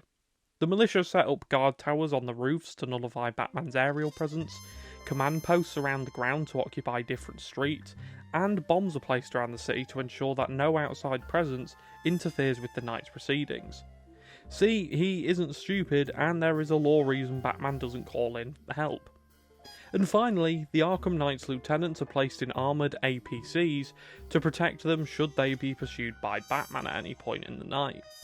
After taking down the Knight and taking out the ground outposts, the militia covering the sky, and the bombs around the city, and no, I'm not forgetting anything, I never realised this, but you don't actually need to take out the Knight's lieutenants to finish this mission line. Although, obviously, for a 100% playthrough, you do need to do these. But after doing the missions I mentioned and completing the main story, the new mysterious leader of the militia, later revealed to be Slade Wilson, aka Deathstroke, will challenge Batman to a fight. A rematch that's been in the making for a decade at this point. The two gladiators once fought in the gut of the final offer, and now meet on a city-wide It's a tank fight. Yeah, it's the Deathstroke boss battles, it's a tank fight. Slade brings some Cobra tanks and talks shit over the mic for 5 minutes before making his move, when his tank is blown up, leaving himself open to a good old one-tap from the Dark Knight, being taken into GCPD lockup with all of his gear still on him. That's the story, really. The story here is intertwined with the beginning of the game's main story, and quite frankly, I quite like this setup for this game. What I don't like is Deathgoat's miserable use here. I appreciate Rocksteady couldn't keep you doing these missions before you finished the main story, so I had to put a placeholder leader of the militia in here, but why did we have to waste Deathstroke on this mission? And actually, and more pertinent, why did he have to be used this way? I don't have a problem with Slade being the commander here. It could have been a unique way to have the rematch of the decade between the Dark Knight of Gotham and Deathstroke the Terminator. A fight across the rooftops or a street level brawl. But no, we have to fight him in a tank. It speaks to a wider issue of the tank's use in this game, something I covered in my retrospective on the game, but overall it just fell flat at the last hurdle. I like the setup and reasoning of the different outposts and bombs around the city, but sadly the use and complete disgrace of an outing that Deathstroke gets here brings its score down a huge amount. So I think I'll give this a 5 out of 10. It's okay, the reasoning for all of this stuff being here is fun and makes sense lore-wise, but Slade just being one-tapped really doesn't sit well with me at all. The gameplay here though is great. Over the course of the 4 different overworld missions you'll use stealth, combat, Batmobile, and all kind of gadgets to clear the city of militia threat. So, let's see what we have to do here. Own the Roads consists of the militia planting ground forces around the city in little bases, or big bases depending on the amount of guns and men housed within. Usually these are combat encounters, but a few require some stealth or pre-planning to get into. And after all the enemies have been defeated and the area is secure, you have to find the checkpoint commander and destroy his remote to bring the walls down and clear the area. Campaign for Disarmament sees loads of these deeply implanted bombs scattered around Gotham, under the threat of being blown up if any outside forces interfere with the Knight's plans, hence the exclusion of the Army, the Justice League, or any other bit of help a Bat could possibly require from outside the limits of Gotham City. These bombs actually spawned one of the most hilariously overused and funny lines in the Arkham franchise to date. The bomb's payload is exposed. I can use the power winch to trigger a controlled explosion. You can either hack these bombs on foot or in the Batmobile, but the tanks that come your way afterwards have to be dealt with in the car. The amount of enemies sent after you change depending on the bomb. So one bomb might see 6 tanks come after you, and the next might see 36 come after you. It changes per bomb, but the general challenge remains the same. It's a tank fight, so all of the different facets of the tank forces seen in the story are seen here too, which makes these sections quite challenging. On to Occupy Gotham, and this set of objectives sees the Knight's forces take the rooftops of Gotham, with men, turrets and outposts scattered around the city. To take these down, it can vary between a stealth section and combat, but mostly the layout of the mission remains the same. Find the outpost, take down the enemies guarding them by the correct means, and then destroy the checkpoint control panel, shutting down the turret or any hope of rebuilding another checkpoint in its place. Finally, for the open world missions at least, Armoured and Dangerous sees various militia lieutenants scattered around the city in various armoured personnel carriers, which are flanked by multiple militia support vehicles, and in a Mad Max style car chase, great game by the way, Batman has to take down the APC and the lieutenant within it. The support vehicles are optional because if you take the APC out before the support, they'll just cut their losses and retreat, realising they don't really stand a chance against the Batmobile's firepower. Probably a smart move, all things considered. You take the cars and APC down by simply ramming them or using the Batmobile's homing missile. It's fairly simple if you can keep them in your line of sight. And finally, the boss fight. Deathstroke shows up in a specialised tank. It's basically the Cloudburst from the main campaign, and he comes with several Cobra tanks. This fight plays out pretty much beat for beat the way the Cloudburst fight in the main story does. You take down the Cobra tanks by flanking them and firing a shot into their exhaust port, and then to take down Slade's tank, you just shoot the shit out of it with the Batmobile's weaponry, and when he jumps out to fight you hand to hand, Batman just squashes him. After Bat Hogan gets his way and takes Slade back to the GCPD, the mission ends. The gameplay for these missions overall is probably the best in the game. It challenges every single part of your skill set. It makes you think about how to tackle a lot of these missions, and some parts require some serious pre-planning to get the most out of them. The sheer amount of content here between these 4 missions is also great. Obviously, this is a bit different than any of my other rankings, because we're ranking technically 4 separate missions here rather than 1, so there's a lot to go at. But overall, the missions feel big enough to take some time and skill, but not overbearing like the Riddler challenges, for example. And I think it's a great balance between enough to make it a challenge, but not enough to turn the player away from ever completing them. I also think as a group and individually, each mission is fun. It's a testament to the work Rocksteady did refining the controls and smoothing the gameplay out, that doing a variation of the 4 same missions is quite fun. It might not be up your street when it comes to the Batmobile sections, but personally, I have no issue with the Panzer Bat 4. So in all honesty, I have very little to complain about these here, and I think these missions keep the player busy, serve the immersion of the world well, and although the final boss fight is a huge letdown, the core missions and what we're all here for are fun, and so for that I'm going to give a, maybe controversial, 8 out of 10. Finally, how difficult are they? Well, as per usual, we'll be using the baseline of someone who's played the Arkham games once before on hard, and have a decent skill level at these games, taking any skill I may or may not have out of the equation. So, for this episode, adding to our mission ranking alumni, alongside Lego Killer Croc, Ham, this Space Marine, Judge Holden, and the Lizard, say hello to the best in the world, the voice of the voiceless, the straight-edge superstar, Chunky Monkey Punk. Okay, let it slide, alright, I'm running out of people here, and I'm trying to see what you guys like, so tell me if there's, like, anyone here who wants a WWE video one day. I'd quite enjoy making that.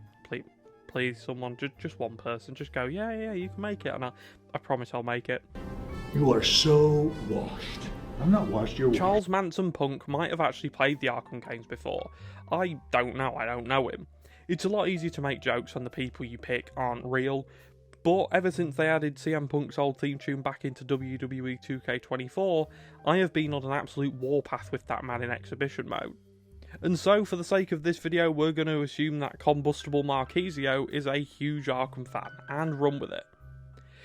As their own individual missions, the only mission that stands out to Cheese Macaroni Punk as hard is probably Campaign for Disarmament, due to the tank battles becoming pretty crowded from time to time, especially when the bomb is in a tight alley or location, and the militia decide to roll out 45 different tanks to take you down. The rest of these missions, including the final boss fight, are all things that we as the player has done before, and things that Campaign for Disarmament Punk is familiar with by this stage in his Arkham career. So as long as you plan ahead for certain sections and don't get completely overwhelmed by the sheer amount of missions available here, even the most bumbling dork knight should probably be able to get through these missions fairly easily. Some of the rooftop missions outposts do cause some issues for a player of Chick Magnet Punk's status, due to the placement of the turrets and the different varieties of enemies. But the rest of these missions here pose little to no threat if you're smart with how you go about tackling them. It's also worth mentioning the APC chases are easy on any difficulty, so I'm not even going to really warrant them with any sort of review. Overall, this entire set of missions is more of a slog to get through because of sheer quantity, rather than the difficulty on display. And so I think that career mode Punk would be able to clear them out fairly easily in all honesty. Maybe dying once or twice along the way due to unforeseen shotgun blast to the face, or trying to take down an anti-air missile with a GTS. So myself and Curious Morge Punk have come together and decided to bestow a fair 6 out of 10 on the militia takeover missions, leaving the militia's hostile takeover and occupation of Gotham in general with a pretty healthy 19 out of 30 when we combine all the scores together. Overall, the militia do a great job at occupying Gotham. It's a great way to introduce all of these different side missions without having them feel like a big mess. It feels in line with the story, and more importantly, it gives the player a great excuse to play with most, if not all, of the Dark Knight's gadgets, and gives the game time to shine and spread its leather wings outside of the main story and other heavily story-based side content, which this game has quite a lot of. I think these missions are, for the most part, pretty fun. They can be tackled at any point in the game, whether that be before or after the main story once they've become available, and allow for the player to explore and take back Gotham City piece by piece, in a way which feels faithful to the franchise in terms of execution and delivery.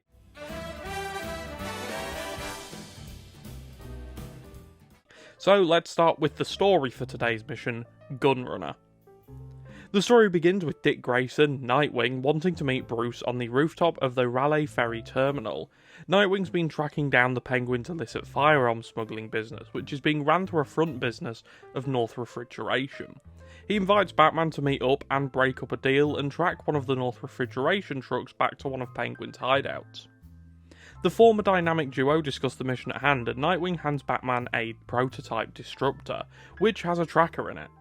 Batman also tells Dick to go back to Bloodhaven, presumably due to the kidnapping of Oracle in this point in the story, and not wanting to lose another sidekick. Dick refuses and Batman tags the truck and begins tracking the scared thugs back to their first hideout. After breaking into the hideout and finding the first weapon cache, Batman is held captive and taunted by Penguin before Nightwing makes the save and helps Bruce out, taking the thugs out in a huge combat section as the Penguin escapes. Batman uses the explosive gel on the weapon cache and blows the first batch of the weapons up.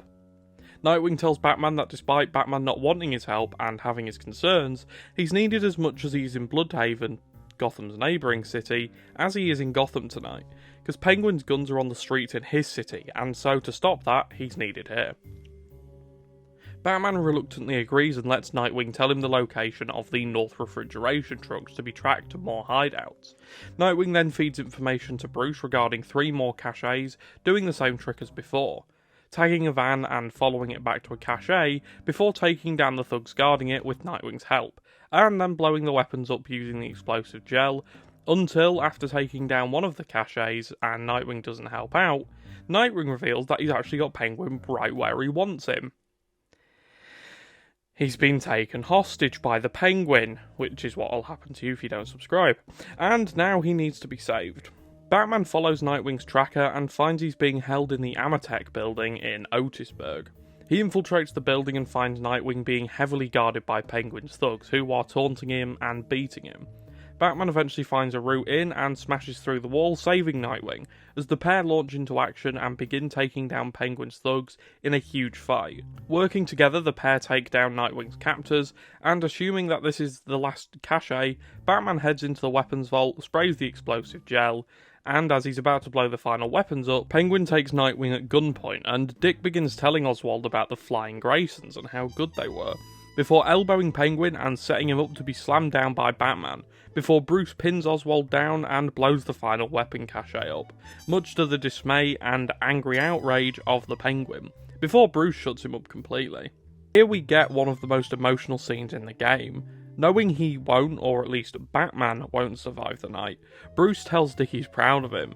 Dick brushes this off before realising how serious Bruce is being, and the Dark Knight tells his protege to keep Bloodhaven safe, and Nightwing promises to do that, but grapples away. Batman puts Cobblepot in the back of the Batmobile and takes him to the GCPD, throwing him in a cell with the rest of Gotham's Most Wanted, while he berates his former partner in crime, Two-Face, for their combined failure. The story of Gunrunner is a simple one. It's a good one though. The Penguin's a character that I've always had mixed feelings on, sometimes finding him to be a bit one-dimensional and dull, but this story was fun. It gave plenty of time for characters to shine, especially Cobblepot himself, who is one of the funniest characters in this game, talking to his men in a way that only he could. Nightwing's involvement here is good too. It expands the Arkhamverse to Bloodhaven, which is now clearly turf that typically Gotham-based villains operate in, and it was good to know that Rocksteady wanted to make this known. The dynamic between Bruce and Dick is also great. It's exactly what you'd expect, but the fact Nightwing is established as his own hero, and Bruce knows that the end of his time as a hero is near the end, really makes this feel like an unofficial passing of the torch, despite Nightwing being placed in Bloodhaven. The story presents a great ending as well. It's emotional and strikes a chord that only the impending death of a beloved hero could. No matter when you complete the mission line, Batman talks like he knows it's the end, and speaks to Nightwing accordingly, telling him he's proud of him and instructing him to keep Bloodhaven safe. It's a short exchange, but one that tells you enough to know tonight's the night Batman dies.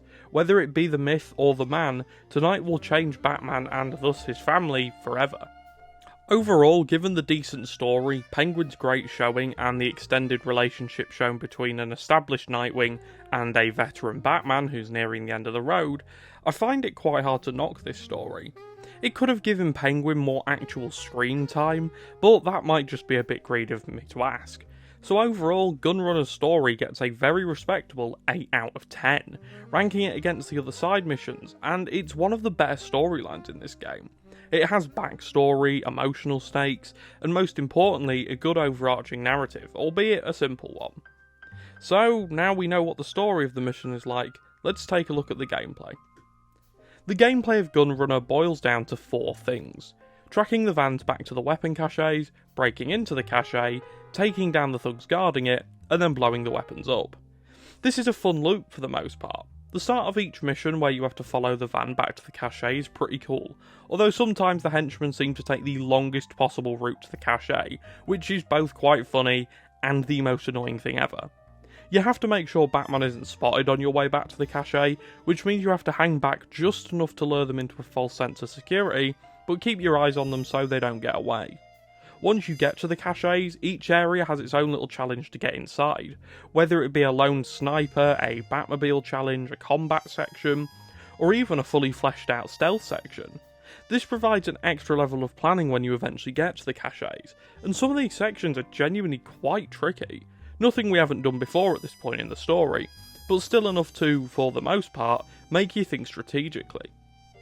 Upon entering the caches, you get thrust into giant combat sections of various sizes and enemy variety, which, with the added mechanic of Nightwing, combines to create a really varied and fun experience until Nightwing is captured, which even then leaves us with a fun difference in gameplay for this mission, because all of the missions up until the point Nightwing's captured, we've been doing this work with help, but then we're just thrown in by ourselves. It's not much, but it's a fun mix-up, and I do genuinely think the gameplay for these missions is great. It keeps a strong sense of familiarity, but does enough to keep each encounter feeling different, and with the added character of Nightwing and the combat sections that come with that, it all feels fresh and fun despite the repetitive structure of the missions. One thing I'm always a little conflicted on is whether to give marks up or down for the staggered progression this game does a lot. For example, this mission requires you to go through the main story to unlock the next call from Nightwing, alerting you to the location of the North refrigeration trucks. I do think it's good that you can't just blitz through the story, and it makes sense canonically that Nightwing wouldn't just find these trucks to track instantly, and it's really not an issue for this mission in particular. But it's an interesting point that I never quite know whether to bring up, but just know that here, it works. So, in conclusion, the gameplay for this mission line is great. It's fun, varied, tests all of your skills, use most of your gadgets, and it doesn't rely too heavily on the Batmobile, which is a bonus for Night. And the inclusion of the tag team gameplay with Nightwing is great. It's always fun to fight alongside a member of the Bat family in this game, so for those reasons, it gets a 9 out of 10. It's nearly perfect. There's a case for it being perfect in all honesty, but given the lack of stealth sections within the caches and not just outside, it just misses out on a 10. Although, again, this is debatable. But alas, how difficult is this mission? Well, let's see. Difficulty is a sliding scale, so as per the previous ratings, I'm going to use a stand-in of someone who's played all the Arkham games on hard once, and is decent enough to take only a few hits per encounter. An above average player, so to speak. And so for this episode, I thought I'd fit someone fitting to join our previous alumni, as this video is coming out on Halloween. So say hello to Hannibal Lecter, world-renowned pro gamer, cannibal, and Arkham lawmaster. So let's see how difficult this is. Hannibal starts off by tracking the vans and finds this fairly easy. It's easy to tag the van as it's stationary, and as long as he's good with traversal, which, with all that time practicing in silence, he's able to track the vans relatively easy and heads inside the cache after completing the little challenge to get in. Lecter is good at stealth and combat, so gets in pretty easily. After getting inside, it boils down to straight combat, whether it be with Nightwing or not. Lecter finds this challenging due to the huge amount of enemies and the variety of weapons they have, but the added bonus of having an instant takedown at the ready with Nightwing at hand makes taking down the various brutes pretty easy for a man of his talents and ability. But the sheer number of enemies and the sheer variety of them bumps the difficulty up a fair bit when compared to other missions, and the entire mission line revolves around this type of combat section as the main part of the mission line, so there's no real trouble in describing the differences in difficulty per section, as they're all basically just slowly increasing in enemy numbers and variety, and obviously spraying the whole explosive gel on the weapons is no challenge. The whole mission line's pretty easy for Hannibal, and there's no evaluation needed to see his natural ability when it comes to taking down the thugs and gun runners of Gotham City. I do wish this section could be longer, but I need to make this quick because I'm having an old friend for dinner later. So overall, Gunrunner gets an 8 out of 10 for difficulty. In comparison to other side missions, the sheer number of enemies and the weapons and environmental hazards that surround them do make for a pretty decent challenge as the mission goes on, and it's a great level of difficulty for a great mission line. Overall, Gunrunner ends with a highly respectable 25 out of 30, putting it in the upper echelon of side missions in Batman Arkham Knight. Gunrunner is a great mission line. Lengthwise, it's long enough to feel fulfilling and complete, but short enough to not overstay its welcome. It holds a great line between being a story-driven bit of side content with a clear and enjoyable narrative that expands the Arkham universe, with the implications of Oswald's crime extending to and affecting Bloodhaven, which adds some stakes outside of Gotham, however far away those stakes may seem given the size of Gotham and the amount of missions in this game, and a fun sort of beat-em-up style mission line. I really like this mission, despite the fact I've never been a huge fan of Penguin as a villain, which goes to show this mission's undeniable quality and overall fun aspect. The actual mission structure's fun as well, and the various large combat sections are really cool, because combat both solo and tag team is great here, and this mission gives you plenty of that to go through. Tracking the vans is fun and makes you really use your wings to explore Gotham and find the caches by staying just about out of sight of the vans. But I think that's about it for this mission.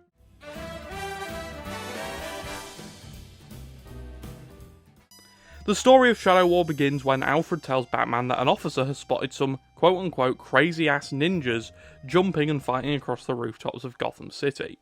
So Batman heads to investigate said crazy-ass ninjas. When he arrives at the scene of the fight reported, Batman sees 2 dead League of Shadows members and does some classic detective work to deduce there are actually 3 ninjas here, and 1 escapes, and so tracks a left behind blood trail of a 3rd ninja all the way to the Elliott Memorial Hospital. Upon breaking into the hospital, we find League loyalists being trained, and we butt in and stop their training before trying to turn on the power.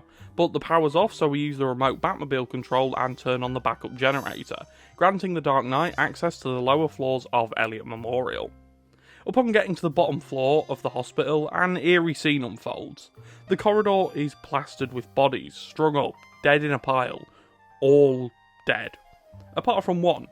But Batman heads through to the morgue and finds another dead ninja, some more detective work, and works out she was trying to press buttons in a specific order to access a door.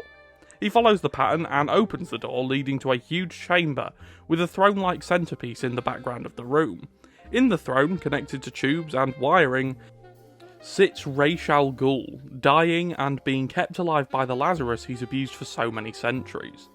League members tell Batman he must heal Ra's to shift the sides of the ongoing stalemate between the League loyalists and the break-off rebellion group who think Ra's time in charge is over.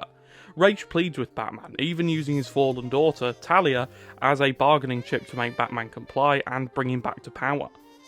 Batman heads out to find a pure strain of Lazarus, enough to bring Ra's back, and so sets the Batmobile scanner to locate the source down. Batman heads into the chamber when he finds the source and begins extracting some Lazarus, before being interrupted by rebel assassins, led by Nyssa Ratko, Ra's other daughter and sister of Talia al Ghul, who puts Batman in a difficult position. Kill Ra's and end his reign of terror, or keep him alive, following his own moral code, but leaving the consequences of Ra's being alive, given the amount of time he'll have to heal back to full power, causing unknown amounts of pain and agony. Batman heads back to the hospital and turns to Alfred for help. Does he refuse to give Ra's the cure, thus killing him, or restore him to full power, maintaining his oath to never take a life, but bringing one of his greatest foes back to full strength? Alfred actually does point out that technically Ra's is already dead, and thus not giving him the Lazarus wouldn't be killing him, so to speak, just not saving him, which is an entirely different conversation we'll have in a bit.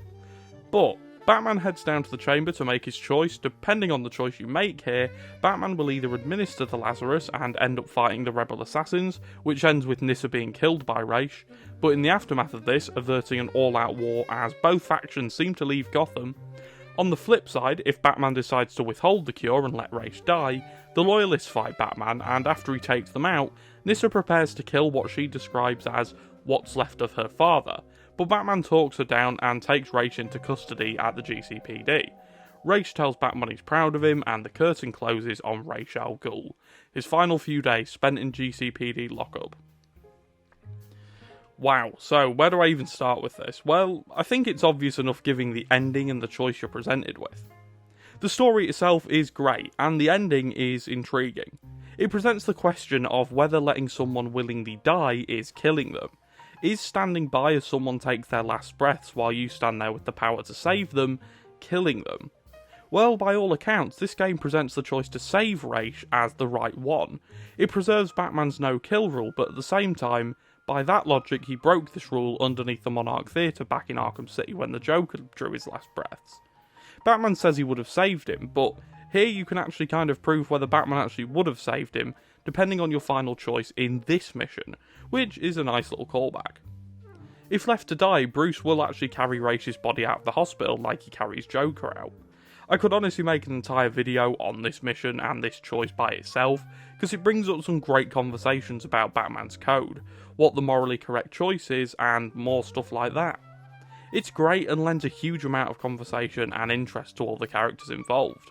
Tell me in the comments what you did or what you think the right choice is. Personally, I'm of the view that Batman does not kill. Whether or not he kills Ra's by not saving him is a whole other topic. But anyway, this mission also wraps up Ra's and the League's inclusion in the Arkhamverse, and serves as a great way to make sure they get a fun and respectful ending, which changes drastically depending on your choice, but still keeps in line with the lore and feel of these games. It's really good, and it introduces Nyssa, although for a short time, which is cool. Brings back Ra's, who was great in City, and brings emotional stakes around Bruce's mourning over Talia's death. Overall, for me, the story of this mission is great. It's really heavy, has deep emotional stakes, hard-hitting consequences, and brings up the ever-raging debate about Batman as a character himself and his moral code. So overall, Shadow War gets a 9 out of 10. It might be short and sweet lengthwise, but it serves as a great way to phase the League out of the Arkham universe one way or another, and is a mission people still discuss today regarding that final decision. So let's see how the gameplay stacks up and move on to that. But just before we do, I wanted to talk about the set designs here. This won't count for anything, as I don't think it ever has before, so I'm just going to talk about the designs and atmosphere of certain areas here. It's so quintessentially Arkham. This corridor here, under the hospital, well, I'll just let you watch and listen to this gameplay because it feels so Asylum-like. I think it's the lighting and the overall design of this corridor, but it just made me think of intensive treatment in Arkham Asylum.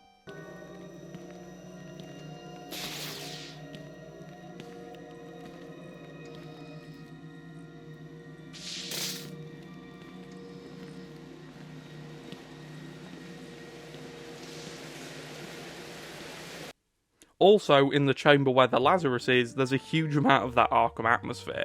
And it goes to show that, although that the series may have evolved and the atmosphere from Asylum may have died down, in the later installments especially, its impact can still be felt. And I did make a full video on Asylum. So I can't do that. Just go watch the video, it's good. This and the Killer Croc mission both have insanely good atmosphere in certain areas, and again just goes to show that Arkham is built on its atmosphere and its designs, and in certain areas of this game, this shines through really well despite Night having a much more futuristic feel than the other games. Anyway, the gameplay in Shadow War actually begins in a way which is very reminiscent to finding the League for the first time in Arkham City. You find the ninjas and then have to track one of the League's hideouts by following their blood trail across the city. This was a nice little callback and takes you around the island, meaning you have to use a lot of on-foot movement, which is really fun. We're also fighting a few thugs on the way to the hospital, which again it's always alright.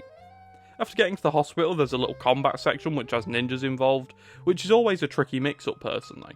Their attack pattern is different and their whole movement is a lot different, and added to the fact these can actually dodge some of your attacks, and these guys are an issue. A little Batmobile puzzle later and a Batarang puzzle down below, and we find ourselves doing more detective work in the morgue, where, completely unrelated, there's a ton of Easter eggs. The bodies of the lady who serve you at the diner at the start of the game, the body of the man who alerts you to the smoker in the corner in Paulie's diner at the start of the game, and most notably, an empty freezer labelled Talia al Ghul. An interesting lot of Easter eggs which make absolutely no difference to gameplay, but they're still there, and I didn't know where else to put them in the video. We do some cool detective work here, which is quite tricky on a first playthrough, but it's still pretty cool. It's really Batman, it's great.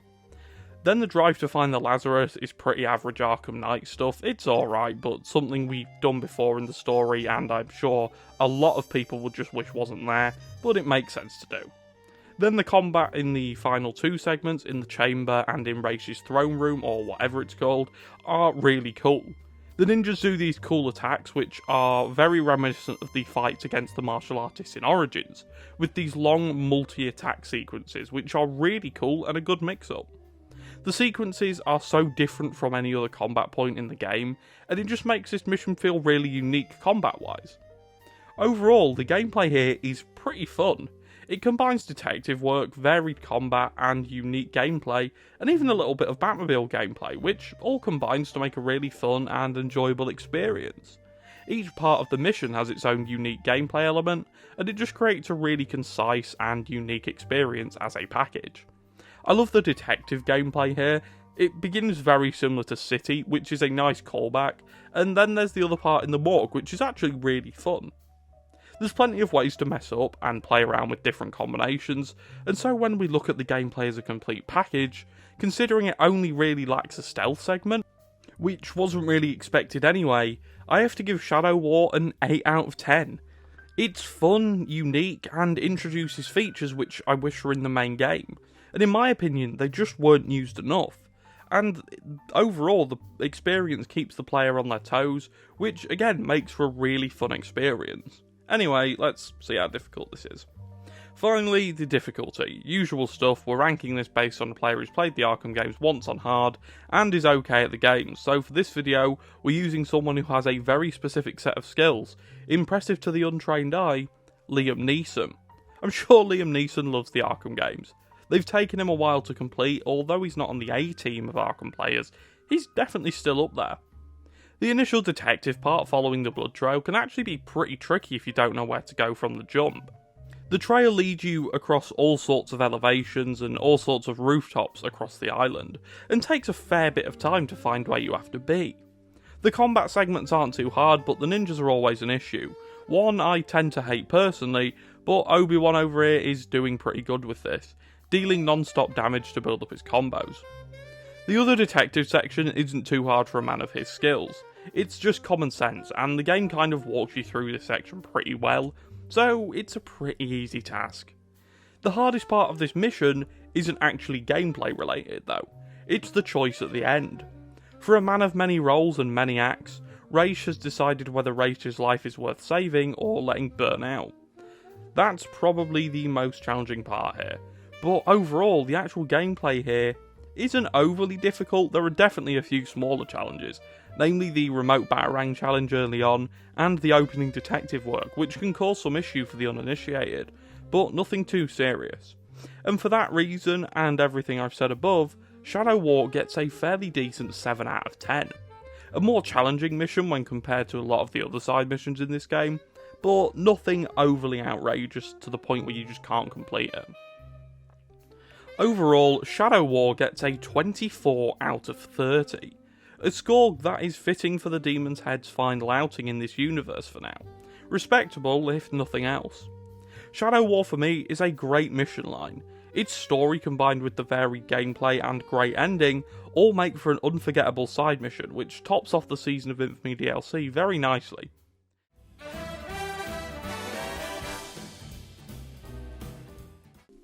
Welcome back. We're going to skip the formalities, like, subscribe for more Batman content, and comment your thoughts upon literally anything, and I'll talk about it. Anyway, today we'll be rating Heir to the Cowl, one of only 2 side missions which lets you choose the ending, and one of many in this game which falls flat on its promises made in previous entries in the series. Azrael is a cool idea.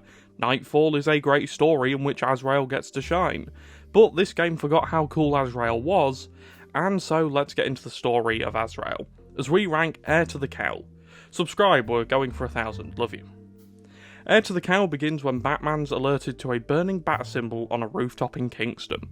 Batman goes to investigate and comes across Azrael, formerly GCPD officer Michael Lane, sat atop the rooftop in front of a burning bat symbol. The two engage in conversation, with Azrael stating that the day of Gotham falling he told him about back in Arkham City has finally arrived, and Gotham needs a Batman and Batman needs a successor, who's skilled enough to keep Gotham safe in the event of Batman's death. Batman lets Azrael take on a simulation of multiple enemies, the stipulation being he has to take down these enemies without being hit. If he's hit, he has to restart until he completes the trial. Batman uses these simulations to study Azrael and finds his fighting style is nearly an exact copy of his own from Alfred as the night goes on. Batman finds Azrael 3 more times and keeps putting him through these increasingly tough challenges, all combat based, ranging from large groups of enemies with weapons to a group of militia ninjas, which Azrael manages to take down, proving himself worthy of the cowl should Batman perish one day. However, after the final challenge, Azrael states that Gotham needs Azrael now. Batman tells Azrael that that's not how this is going to work, and Azrael disappears before Alfred tells Batman he's found his real identity, a former GCPD officer called Michael Lane, who was discharged following several psychological issues as well as finding an irregularity in his physiology. Batman heads back to the clock tower to study Azrael, where he finds Lane has a chip implanted in his brain, which is subconsciously changing and altering his memories. The symbols found in these memories are that of the Order of Saint Dumas, who have brainwashed Michael into being their soldier. Batman finds all of the symbols and deciphers the message left within the symbols. The message tells Azrael to do what he spent his time doing as Azrael. Learn from Batman, study his every move, and when the day comes, take over the mantle, kill Batman, and protect Gotham as the Dark Knight does. Azrael breaks into the clock tower and Batman addresses him as Michael, his real name, and he gives him a choice. He either kills him or leaves and remembers who he really is. The player then takes control of Azrael and goes to grab his sword, which he handed over to Batman at the start of the mission. and here we can either kill Batman or seek revenge against the Order. If the player decides to kill Batman, Batman will sidestep him and take Azrael down, and then take him to GCPD lockup, bringing his journey to an end. If the player decides Azrael will come to his senses, Azrael will either snap the sword or completely leave it alone, making amends with Batman before heading on his hunt for redemption against the Order. Overall, I like this story, especially the last segment in the Clock Tower. It's a bit of a letdown considering Azrael's set up in Arkham City, but that seems to be a theme throughout this game, building our expectations high and then bringing them crashing right back down to earth. But as its own mission line, taking away any expectations, it's not that bad. It has a good, if not short, story, and we get some more information about Azrael, which is good because he's a really cool character who doesn't get enough limelight in mainstream media, so it was nice that he got a bit more here. I do have one gripe with this mission, but I know why this gripe exists, and it does have a reason for existing, but why would Batman choose this clearly mentally ill Knight of the Templar looking dude to be Gotham's protector based off of 4 combat challenges? Nightwing's in Bloodhaven, that makes sense, but Robin is still about, Oracle, although not physically fit, is still helping out, and if all else fails, Nightwing could do double duty with Robin across Gotham and Bloodhaven. I know that sounds like a lot of work, but in the state Batman leaves Gotham in after Arkham Knight, which seems to be a state of unprecedented peace, all of his villains are dead or locked up for a while. Is it really needed to have Azrael, who's genuinely a little unhinged, and as we know from the Nightfall story, has murderous intentions despite him telling Batman that he won't kill? It just doesn't seem to make sense he'd genuinely consider Azrael as the heir to the cowl and the cape. I'm not sure if I'm missing something really simple as to why he would consider this Watcher in the Wings as next in line, but it just never quite sat right with me. He doesn't prove himself as anything but a competent fighter. Half of Batman's work and skill set is his physical traits and feats, but the other half is his strategic mind, his detective work, his unmatched mental capacity, his iron will, and everything that goes with that. Things he'll have instilled into Dick and Tim from a young age, and things he doesn't know if Azrael has. It's always been a weird decision for me for Batman to take this proposition seriously. But I think if this had have gone further, he'd probably have vetted him further, or at least I hope he would. Given everything we've just mentioned, combined with the pretty meh follow-up to his introduction in City, Heir to the Cowl gets a lukewarm 5 out of 10. So, let's look at the gameplay. The gameplay of this mission is fairly straightforward. There's 4 combat sections, all of which have added stipulation of you, Azrael, not being allowed to be hit, or else you'll fail. This mission is really cool in that we get to play as a different character in Azrael.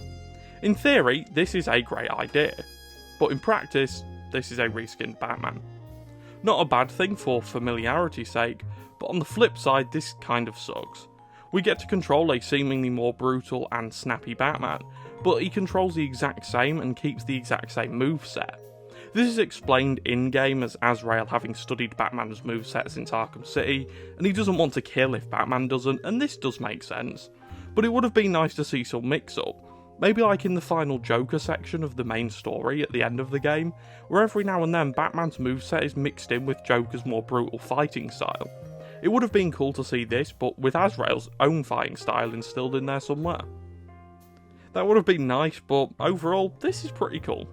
These sections act like combat challenges more than anything else, and the added stipulation of not being allowed to be hit really puts you on edge. And the harder the sections get, the more gadgets, skills and takedowns you'll need to utilise to make sure you don't get hit, and that's pretty cool. The final section has an exclusively ninja-based contingency, and this section can be quite tough. It throws you off your usual combat style and makes you adapt to the more fluid and difficult ninjas. Each section does get increasingly harder, so it's nice to see Rocksteady just go, fuck it, and throw a group of these enemies at us, because I know for most people, including me, these guys are an issue. The final part of the mission is a detective mission, where you have to scrub through Azrael or Michael Lane's memories to find implanted symbols that were placed in his memories by the Order of Saint Dumas. This is a pretty cool section, I think the music here deserves a special shout out. It's very angelic, I think. It's great. But yeah, this section is pretty cool. It requires some attention and is a nice ending to the combat-centric mission line. The final choice at the end is also pretty cool. Either Azrael breaks the sword and swears to destroy the Order of Saint-Dumas, or attempts to kill Batman and take his place. It kind of puts you in a weird position, because we don't really know what Azrael would do. I always break the sword, assuming Lane will have regained a bit of control over his own mind over the brainwashing, and realise that attempting to kill Batman is a poor choice, but I'm honestly not sure. It's not as big of a choice as the choice presented in Shadow War, but it's a nice choice nonetheless, and that's always welcome. Overall, the gameplay for Heir to the Cowl is pretty good. That's about as far as I can go, it's alright. The combat sections are cool, but the added stipulation of not being hit is the only change here from any other combat section. And the detective gameplay at the end is, again, good. It's really, really okay. It doesn't try anything we hadn't done before, and doesn't introduce any new mechanics. And so for these reasons, the gameplay gets a little bit of a disappointing 6 out of 10. It could have been something so much more, but alas. Let's see how hard this mission line is, but before we do, a lot of you guys aren't subscribed, so be sure to do that to not miss another video, especially if you're a Batman fan, because I make Batman videos. Difficulty is hard to rate, so as per usual, we'll be doing a stand-in of someone who's played all the games on hard, and is good at them, and ranking the difficulty based on someone with that skill set. And so for the penultimate episode of this series, we're going to be using Marcus Phoenix from hit third-person shooter franchise Gears of War. Gears of War is one of my personal favourite franchises, and so Marcus will be our main man here, so let's go. The main part of this mission revolves around the combat section and their difficulty, which increases as the missions go on, beginning with a complete cakewalk and increasing in difficulty to you having to fight ninjas. And I hate ninjas. It works well and is quite hard if you're not on your A game. A stray punch or a random thrown object can bring Azrael's run to an end, and this can prove to be quite tricky, especially if you're already thrown off by dropping a combo or something else. The final segment with the ninjas is genuinely my worst nightmare. I've had sleepless nights over these guys. Their attack patterns are so different, and if you're used to the timings of usual thugs, these guys can be a complete spanner in the works. But Sergeant Phoenix has dealt with worse, and so doesn't fear ninjas or being hit by their swords. The detective part is really simple. You just scrub through Azrael's memories until you spot symbols from the Order's brainwashing, scan them, and then move on. It's pretty easy, even if you aren't really paying attention. They're on screen long enough to give you plenty of chance to see them, so there's no real difficulty here. That's it really. The choice at the end is simple. Either Azrael goes on his own mission of vengeance, or Azrael goes on his own mission to the GCPD lockup. That's it really, it just depends which ending you think's cooler. Overall, Marcus doesn't have an issue with this mission, maybe getting hit by a stray punch or a random environmental hazard, but nothing too crazy. And he gets through the detective part easily, there's no real challenge here at all. So difficulty wise, Heir to the Cowl gets a 6 out of 10. Overall, Heir to the Cowl gets a lukewarm, slightly disappointing 17 out of 30. A low score for what could have been a great mission. I like it personally and think it does a job. Not a great one, but it does a job for a character who definitely always deserves more screen time. And that about does it. Thank you so much for the support. It's genuinely outrageous how much you guys are enjoying these videos, and I'm so happy you are. I'm really passionate about this and the content that goes out, so to know people are enjoying it is amazing. Your support genuinely means the world. Subscribe to see the season finale and every single other video that comes out, because there'll be plenty to keep you entertained. Thank you for watching this if you stayed for the whole marathon, and I'll see you next time. Goodbye.